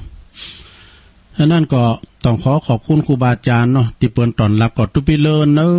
ตุปีเจริญโชติธรรมโมเปิ่นปฏิสัมพันธ์ตอนรับครูบาอาจารย์ปิ้นอย่างดีโดยเฉพาะก็เมตตาบารมีตามหลวงพ่อพระครูสุจิตานุรักษ์ด็อกเตอร์หลวงพ่อใหญ่เฮาเปิ่นถวายเพลงในปุตโตตุลุงห้างต้องไว้จาดีแหละปุตโตกินข้าวลำเขาสิ่ง3 ถุงเขาหุงไว้ถุงน่ะคน1 หรือ 2 ถุงแน่นดีบ่รู้อันนั้นมันจะกินแล้วก็ตุลุงได้กะสิ่ง3 ถุงได้กะห้างต้องวันนี้ ปีกมาถึงวัด6 โมงปลายสดาตุลุมเต้นได้สูตรมนต์ซะกันนะมาถึงก็อาบน้ำอาบน้องพอย้ำได้กะได้เกมเนี่ยนะดูมามันเพลียเนาะแล้วก็ฟ้าก็ห้องก็ลึงก็เลยมันได้เล็บอย่างสักอย่างมืดก็จะเล็บแวมตอนบ่ายมืดออกกันเนาะตอนบ่ายมืดก็เข้ารายการอยู่ย้ำได้คุณคว้าด้วยนะศรัทธาญาติโยมทั้งหลายย้ำได้คุณคว้ายังเตอก็พี่ยังนะมืดก็คุณคว้าวันนี้วันนี้จะได้ไปเขาดำหลายปีงอยู่เนอะตามใหม่ดูแต่เมื่อแม่ของงานตุปีกมลดู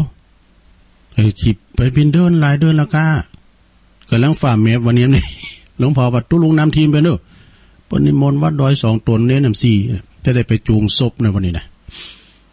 มุนในฝ่าเมฟความพิญญาเนาะสตากินตานไปจวยกันส่งขอสิ่งกันแหละกันไปเนอะสุมาเนี่ยถ้าว่าอันใดผิดพลาดอันใดว่าไปผิดไปก่อสุมาพอหน่อยพอนาน ตังครูบาอาจารย์แล้วก่อนปนนั้นเขาปดจานเขาตังกันปุนนะปนนั้นปดจานเขาก็ดีมผู้กันถ้าอ่านจือนะปดจานวัดนำไม่อายหลงก็ดีตู้เปิ้นก็อูดีแต่และจือเปิ้นผู้กันถ้าอ่านนะแล้วก็ปีนันพุ่มปนันพุ่มเขาปนันพุ่มแม่ก็แบ่งแล้วเนี่ยแบ่งพิเศษไว้ลอยนะแบ่งไว้แม่แบ่งกึ่งเนอะแบ่งละผู้ถ้าอ่านจือเนอะนะแล้วก็ทำลายทันขอบคุณนันปเล่งนันลงกิติวงศ์เด้อเนอะเปิ้นถวายผ่าไตรให้ตุลุงแล้วก็เปิ้นพิจารณาเปิ้นบอกว่าเอาเตดสุกหน้าบ่เนอะตุลุงนี่นะแม่พันเขาก็ไปแม่พัดเขาก็ไปโอ้พี่น้องตั้งตุ่นมือก็มาหลายเนาะพี่น้องหน้านุ่งสูงซ่องเฮามากันพวกคนเนี่ยก็อ่านจือนะลงเนอะแม่พันเขาแม่พัดเขาก็หลายทันมีปนน้อยคนนึงเนี่ยปนลูกต่างปุนมาโอ้พี่น้องไตเฮาลูกต่างงั้น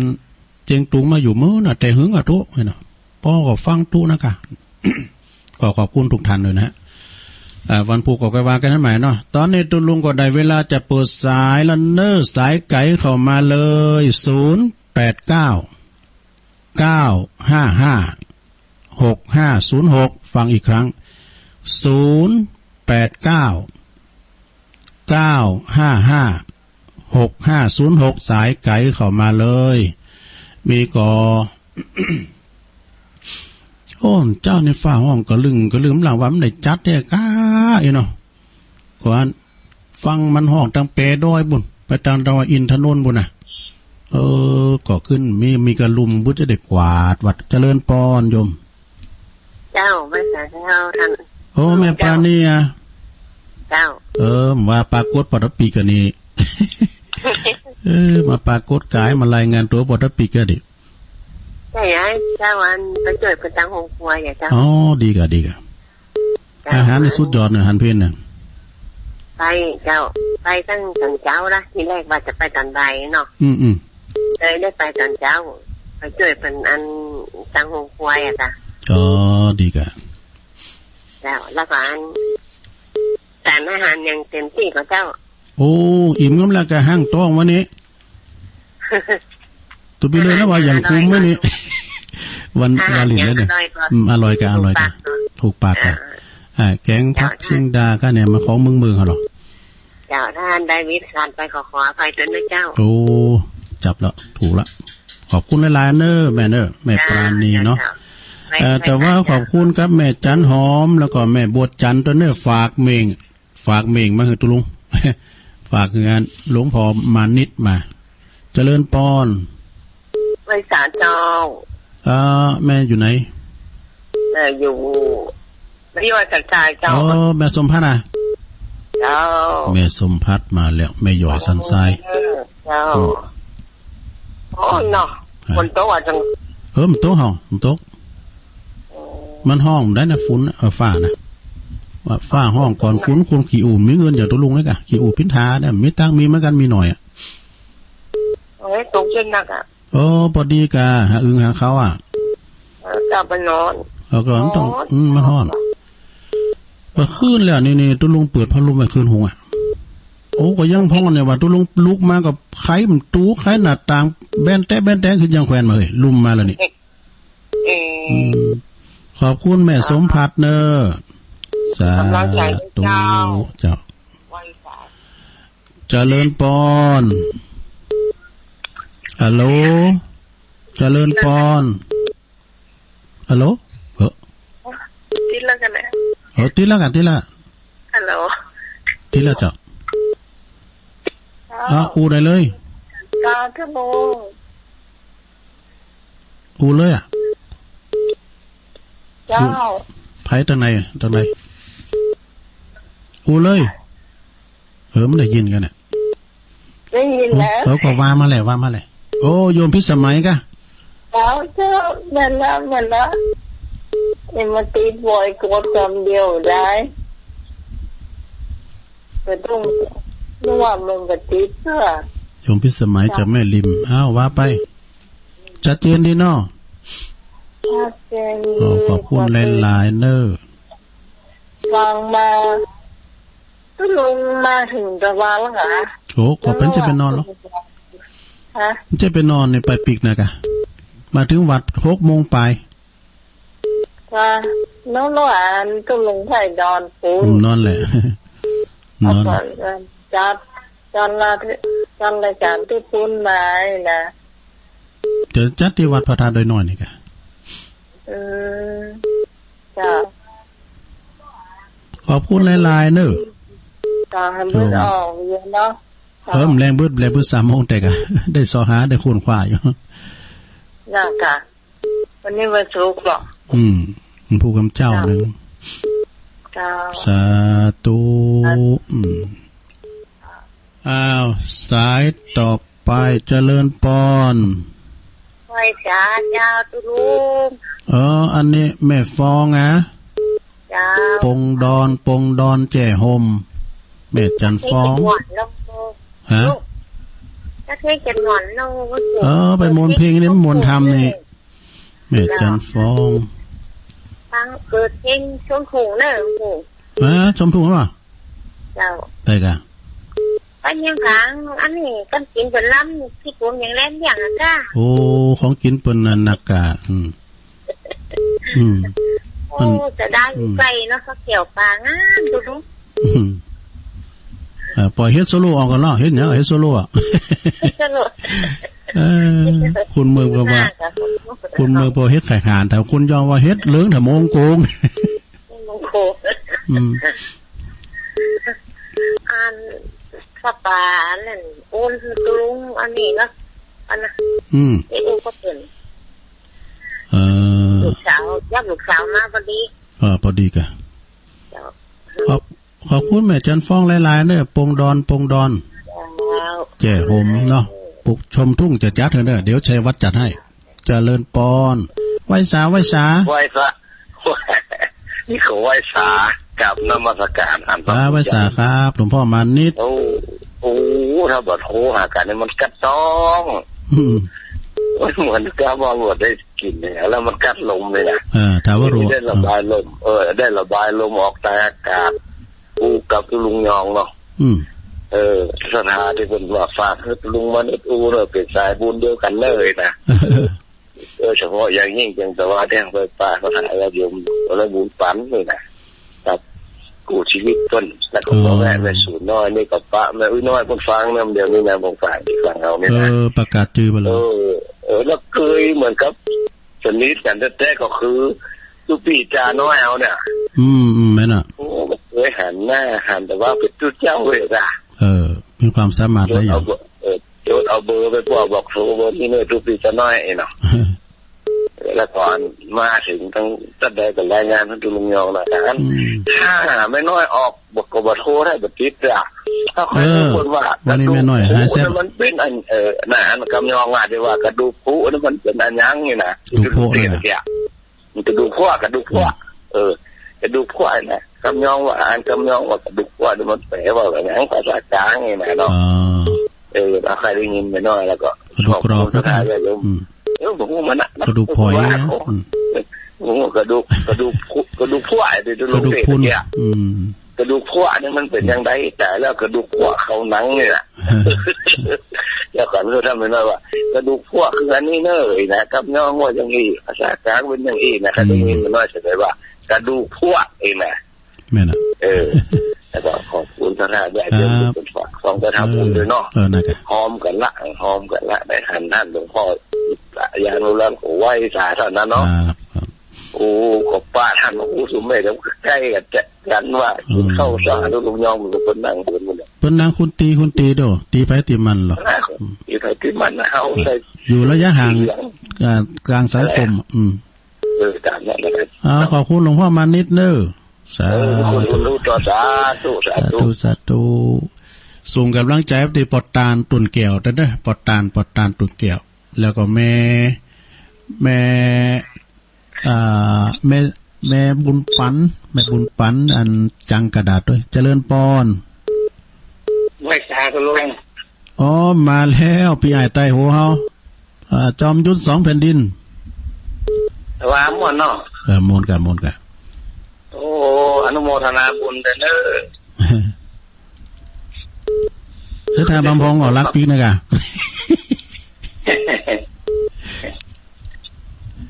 ฟังเจ้าละก้ายฟังแล้วฟังเจ้าแล้ว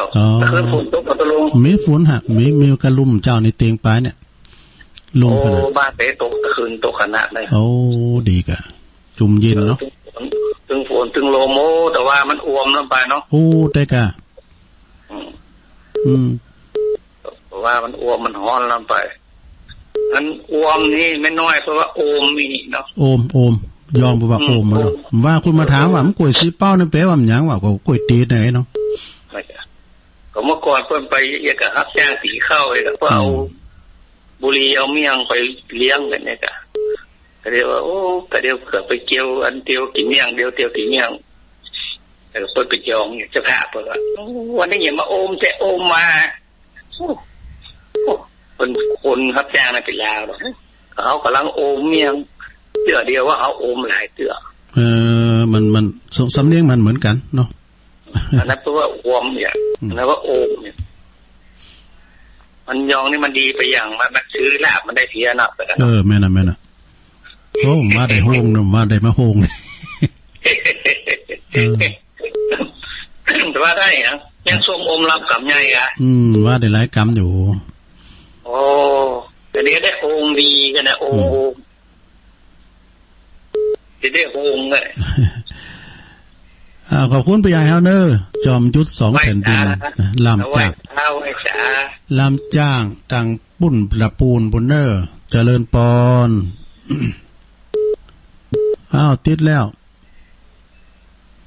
ฮัลโหลเอาใหม่เข้ามาใหม่น้องเบลเจริญปอนไว้สวัสดีครับผมไว้จ้าครับวันนี้ฟังตุลุงอยู่นะครับผมแม่น่ะโอ้ถ้าวันพูดแต่ว่านี่เข้าไปในของเองกันเนี่ยพวกนี้กันนะมันจะมีรถไปไปได้เนาะตุลุงเนาะทรงคิดทรงใจไปกับม่วนนะครับผมเนาะไม่กำลังใจตุลุงตัวนะครับขอบคุณน้องเบลหลายๆเด้อปดต้มว่าก่อนนางร้องก็ไปมันก็เนาะนางร้องไผไอโหนงอภิญญาปดต้มบนห้องเพลงมนต์เจริญปอนไปสาเจ้าตุลุงไม่โน่นนะไม่แดงกะเจ้าตะล่อมรัตนาเนาะเจ้าโทรตะเจ้าแล้วบอกค่อยติดเจ้าฟังอยู่แน่ปลาคอยใต้เนาะเจ้าฟังนี้มาได้ไปดังปูนถ้าได้ไปจะไปแว่นะเจ้าขอบคุณหลายๆเจ้าเจริญปอนเนอร์ไม่แดงเนอเจ้าไว้สาเจ้าสาธุเปิดหื่นหนังสือมาเหมือนกันนะเอาเปิดมาอ่านพองนั่นเนาะเจริญปอนไปสาธุลงปอบุญธรรมครับโอ้ตุลุงธรรมะบรรยายได้ดีเด้อวันนี้เนาะทำของหลวงตุ้ยเหรอยะตุ้ยวัดไรปงเลยแม่น่ะครับโอ้ตุลุงจะทำได้ดีเด้อเนาะมันเป็นเล่าเนี่ยเป็นเล่านะครับไปแล้วเป็นก้าวมันก็ถ้าจะเจ็บเงี้ยวเลยเนาะมันเนี่ยมันเป็นย้องไอ้กำไงเจ้าผมมาจะเรียกมาเข้มติดแต่เขามาไม่เอาถึงไปน้องไปเนี่ยมันแรงอย่างมา2เตือนน่ะทำ5หายหมดเนี่ยพวกก็มีบุญเนาะลมหายใจวันหนึ่งนะตัวลุงนอกนะครับในตอนตัวลุงธรรมะบรรยายวันนี้ขอเอาสว่างมาสว่างไปเนี่ยลุงเนาะแต่คนเขากดตะเยะนะตัวลุงเนาะพวกนี้ตายแล้วจะไปไหนอีหรออะไรจือทำปะนะจือทำปะไม่ได้พวกไม่เจ้าชาปนกิจเทศนาครับครับผม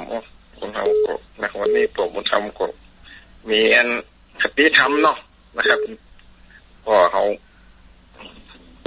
มีบุญมีอย่างวันนี้ก็คิดว่าขอบคุณร่างกายเขานะครับมีบุญมีลมหายใจเนาะขอบคุณนะร่างกายนี้ที่ยืมใช้ขอบคุณใจที่ให้อยู่เป็นสุขขีขอบคุณโลกใบนี้ที่แสนดีชั่วกับดีเอาไปได้กายส่งคืนตัวลุงเนาะโอ้จะนิดเนาะคือขอบคุณกับปากนะที่ไปห้องท่านนี้ทำก่อนหนึ่งในตัวลุงเลยเขาบอกได้ประมาณชีวิตเนาะชีวิตนี้สั้นนักฝากให้คิดหากที่นิดคิดแล้วจะมองเห็นแม้อยู่ดีมีสุขทุกเช้าเย็น พรุ่งนี้เป็นเช่นไรบ่ฮู้เลยนะครับวันพรุ่งนี้จะเป็นเช่นไรบ่ฮู้เนาะวันนี้เรามีลมหายใจอยู่เนาะวันนี้ก็ขอให้ทำดีนะครับพรุ่งนี้จะอย่างไรก็บ่ฮู้จ้ะบ่ฮู้ล่วงหน้าเนาะอย่างมื้อนี้มีอย่างตัวเลขตัวอย่างนี้เฮาฮู้ล่วงหน้าหมดเนาะชีวิตที่เฮาเหลือนี่มันบ่ฮู้ห่างอยู่แต่ตัวลุงเนาะนะครับส่วนที่เหลือเนี่ยขอเหลือเป็นสิ่งที่ดีนะตัวลุงเนาะนะครับขอทำดีต่อไปในตัวลุงเด้อกับสกัดเป็นกำลังใจเด้อพ่อบุญธรรมชัยกาดหมูเปิงเด้อพออันวางสายครับมาเต็กลุงเลยมาละแต่ว่าก็กลายว่าเด้อไหวสาอันพระเจ้าหลวงเปิ้นนะอาจารย์หลวงพ่อพระครูโชติวัดนันสลาเจริญปอนมัสการตุลุงยองโยมอยู่ไหนยังอยู่เมื่อกี้ลงแม่ยังก่อเวลาวันดีกันวันนี้ฟังตุลุงกำเมืองอ่ะมันแตะตูเล่าเจ้าสากินย่องมาหน่อยดิเจ็บเอวหน่อยมอกเมื่อหาสาระก็เยี่ยมมากเลยดีกัน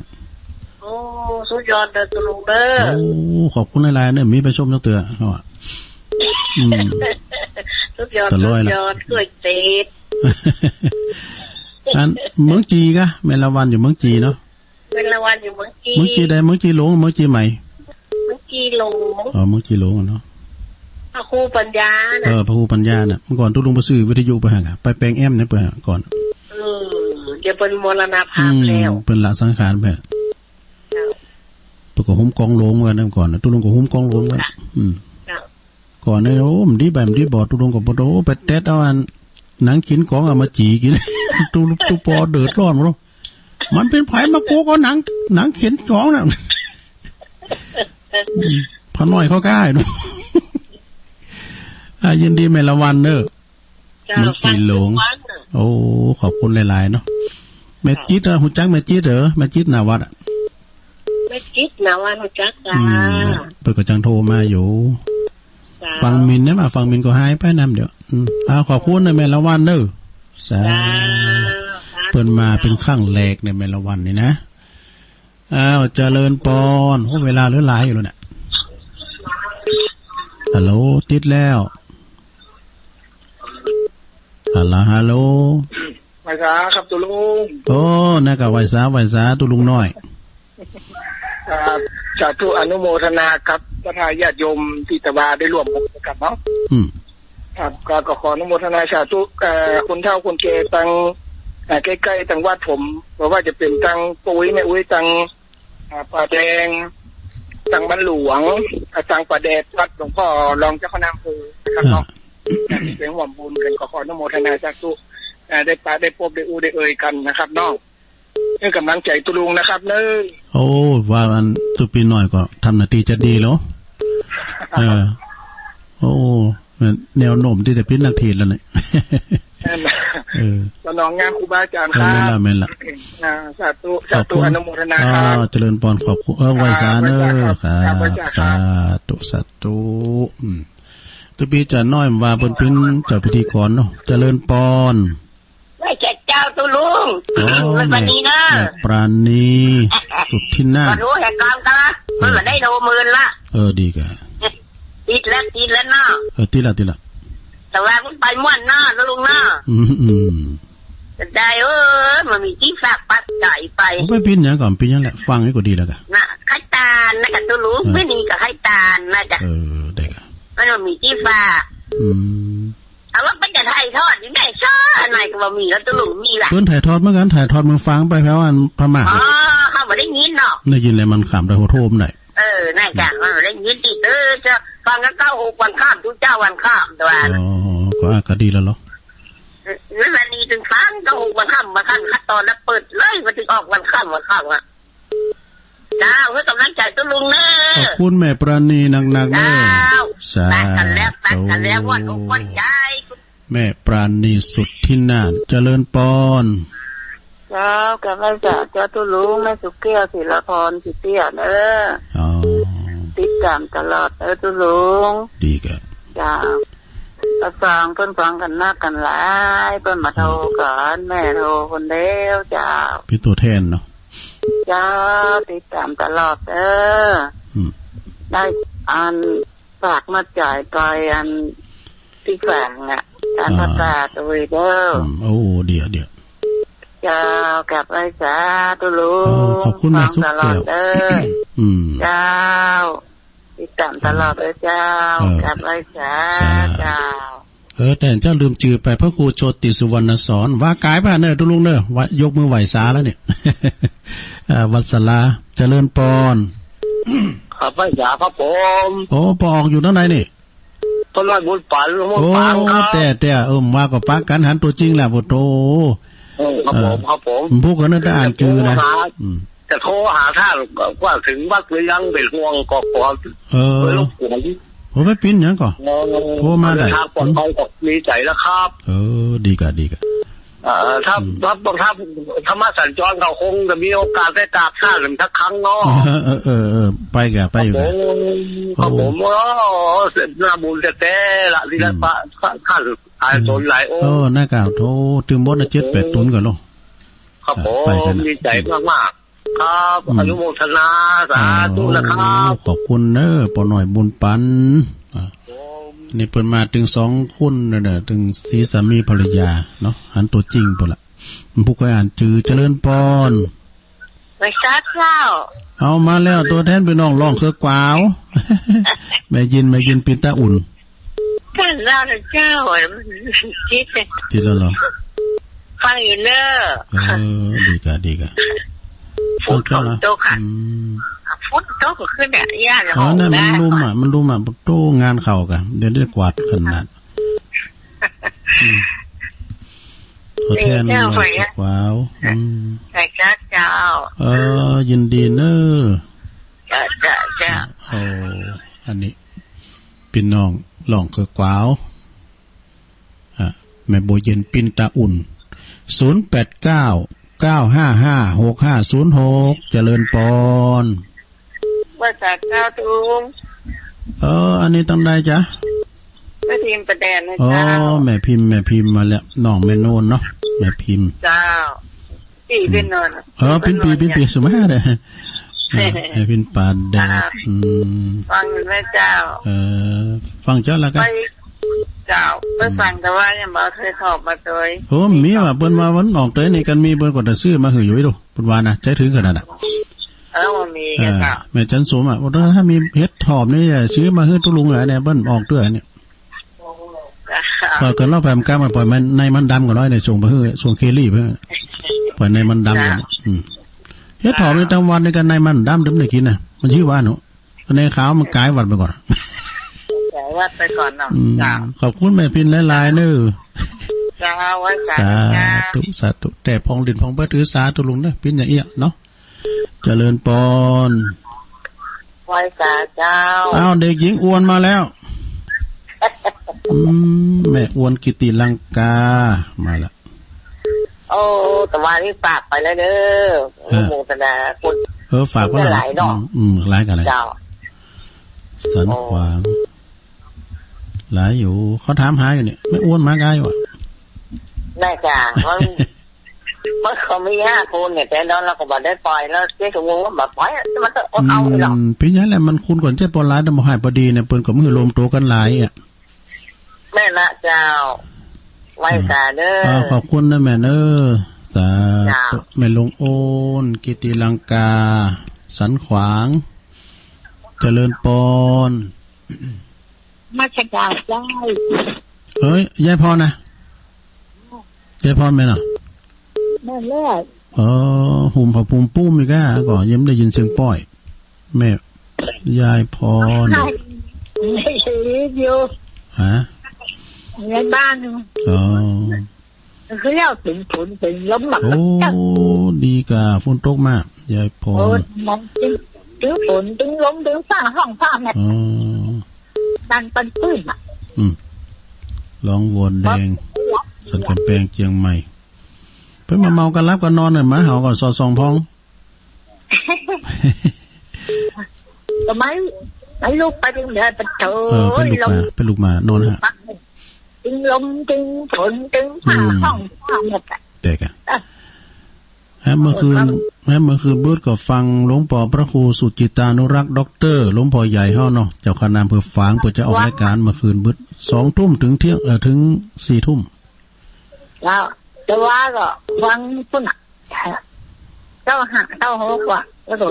ดีเลยก็ขอบคุณยายพรนักๆเด้อและเวลาตุลุงจะหมดแล้วจ้าโอ้ยายพรนี่ก็เน็ตเหมือนกันเด้อเต็กคนเดียวอ่ะจ้าเจริญพรมันจ่ายเจ้าอันนี้ตรงไหนแม่พรยายพรอยู่ไงยายพรฮะยายพรนะโอ้ก็เยี่ยมลุงไปนะลุงโอ้สายอื่นขอมได้ยายพรลุงไปเกินโอ้นานเจริญพรอันนี้แสนพรหมมาแล้วจ้ะฮ้อนก็แน่ทางเมืองฝางมันก็ฮ้อนเหมือนกันเนี่ยฮ้อนเหมือนกันเลยบ้านเราแต่ฮ้อนว่าแต่บ่ได้ไกลๆมันโอ้ว่าก็ฮ้อนเหมือนกันเด้อก็มารถยังแควนหน่อยรถแอร์นี่นกแอร์รถอาจารย์บนรถแอร์ยินมาก็3ก็ท่านพระครูสุเมธท่านอาจารย์พระครูอภิวัฒนาวิกรมตุลุงก็หอยแหวนเพิ่นมากะดีมูลอนุโมทนาบุญตัวเด้อเจ้าแสนพรหมสาธุชัดเจนเด้อโอ้ขอบคุณเด้อตุ้งปีแม่วางน่าขออู้กำเกะอันนี้หลังการแม่สาวอ่ะจ้า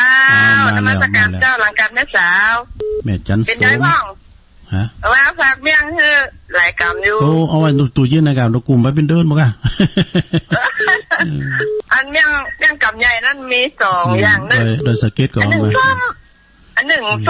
ส้มไปพอดีมันกับน้อยๆมันอ๋อดีกะเจ้าโอ้แต่ว่านี่หันดูเจ้าหลายตนหลายองค์แต่กันว่าหลายตนหลายองค์โอ้ยหวนอกหวนใจก็ที่มาถึงมดแล้วก็ไม่กับตุลุงนี่ก็ตลอดแล้วเปิ้นหน่อยนึงน่ากะตุลุงแล้วเหเปิ้นจำมั่มเลยเปิ้นหวนอกหวนใจอันเปิ้นฝากซองไปก็เปิ้นอยู่ตั้งบ้านฟังเนาะเปิ้นให้ทำตัวพวกกันเด้อพุทธอ่านเด้อพวกเจ้านะเป็นอย่างเจ้าอาจารย์นี่ๆหน่อยๆก็น้ำมากกว่าน้ำใจนะเจ้าก็ได้มาใส่มุงหลังคาหลวงพ่อหมดอ่ะเจ้าเป็นทำบุญกันน้ำกับไฟที่เขาได้จานตนไหนหน่อยเขาก็สบายใจเนาะนั่นได้ยินน้ำเลี้ยงเสียงปลาเจ้าแต่กันทำเลยเสียงปลาขอบคุณเนอแม่เนอสาธุเอาสายสุดท้ายมาแล้วเจริญปอนมาจากเจ้าไปลงแม่เพียนกันเอาเลยท่านพระครูโชติสุวรรณสอนถาฟังอยู่แล้วเอาเลยแสงไฟสว่างตาแสงธรรมะสว่างใจสว่างตาได้แสงไฟสว่างใจได้แสงธรรมเจ้าความชัดเจนที่ประจักษ์ที่ลงเด้อโอ้ขอบคุณหลายๆเด้อไว้การเจ้าสาธุตุลุงขอยกหูกันเด้อหมดเวลาตุลุงกันเดี๋ยวเขาก็สวดมนต์ด้วยกันเด้อครับวัด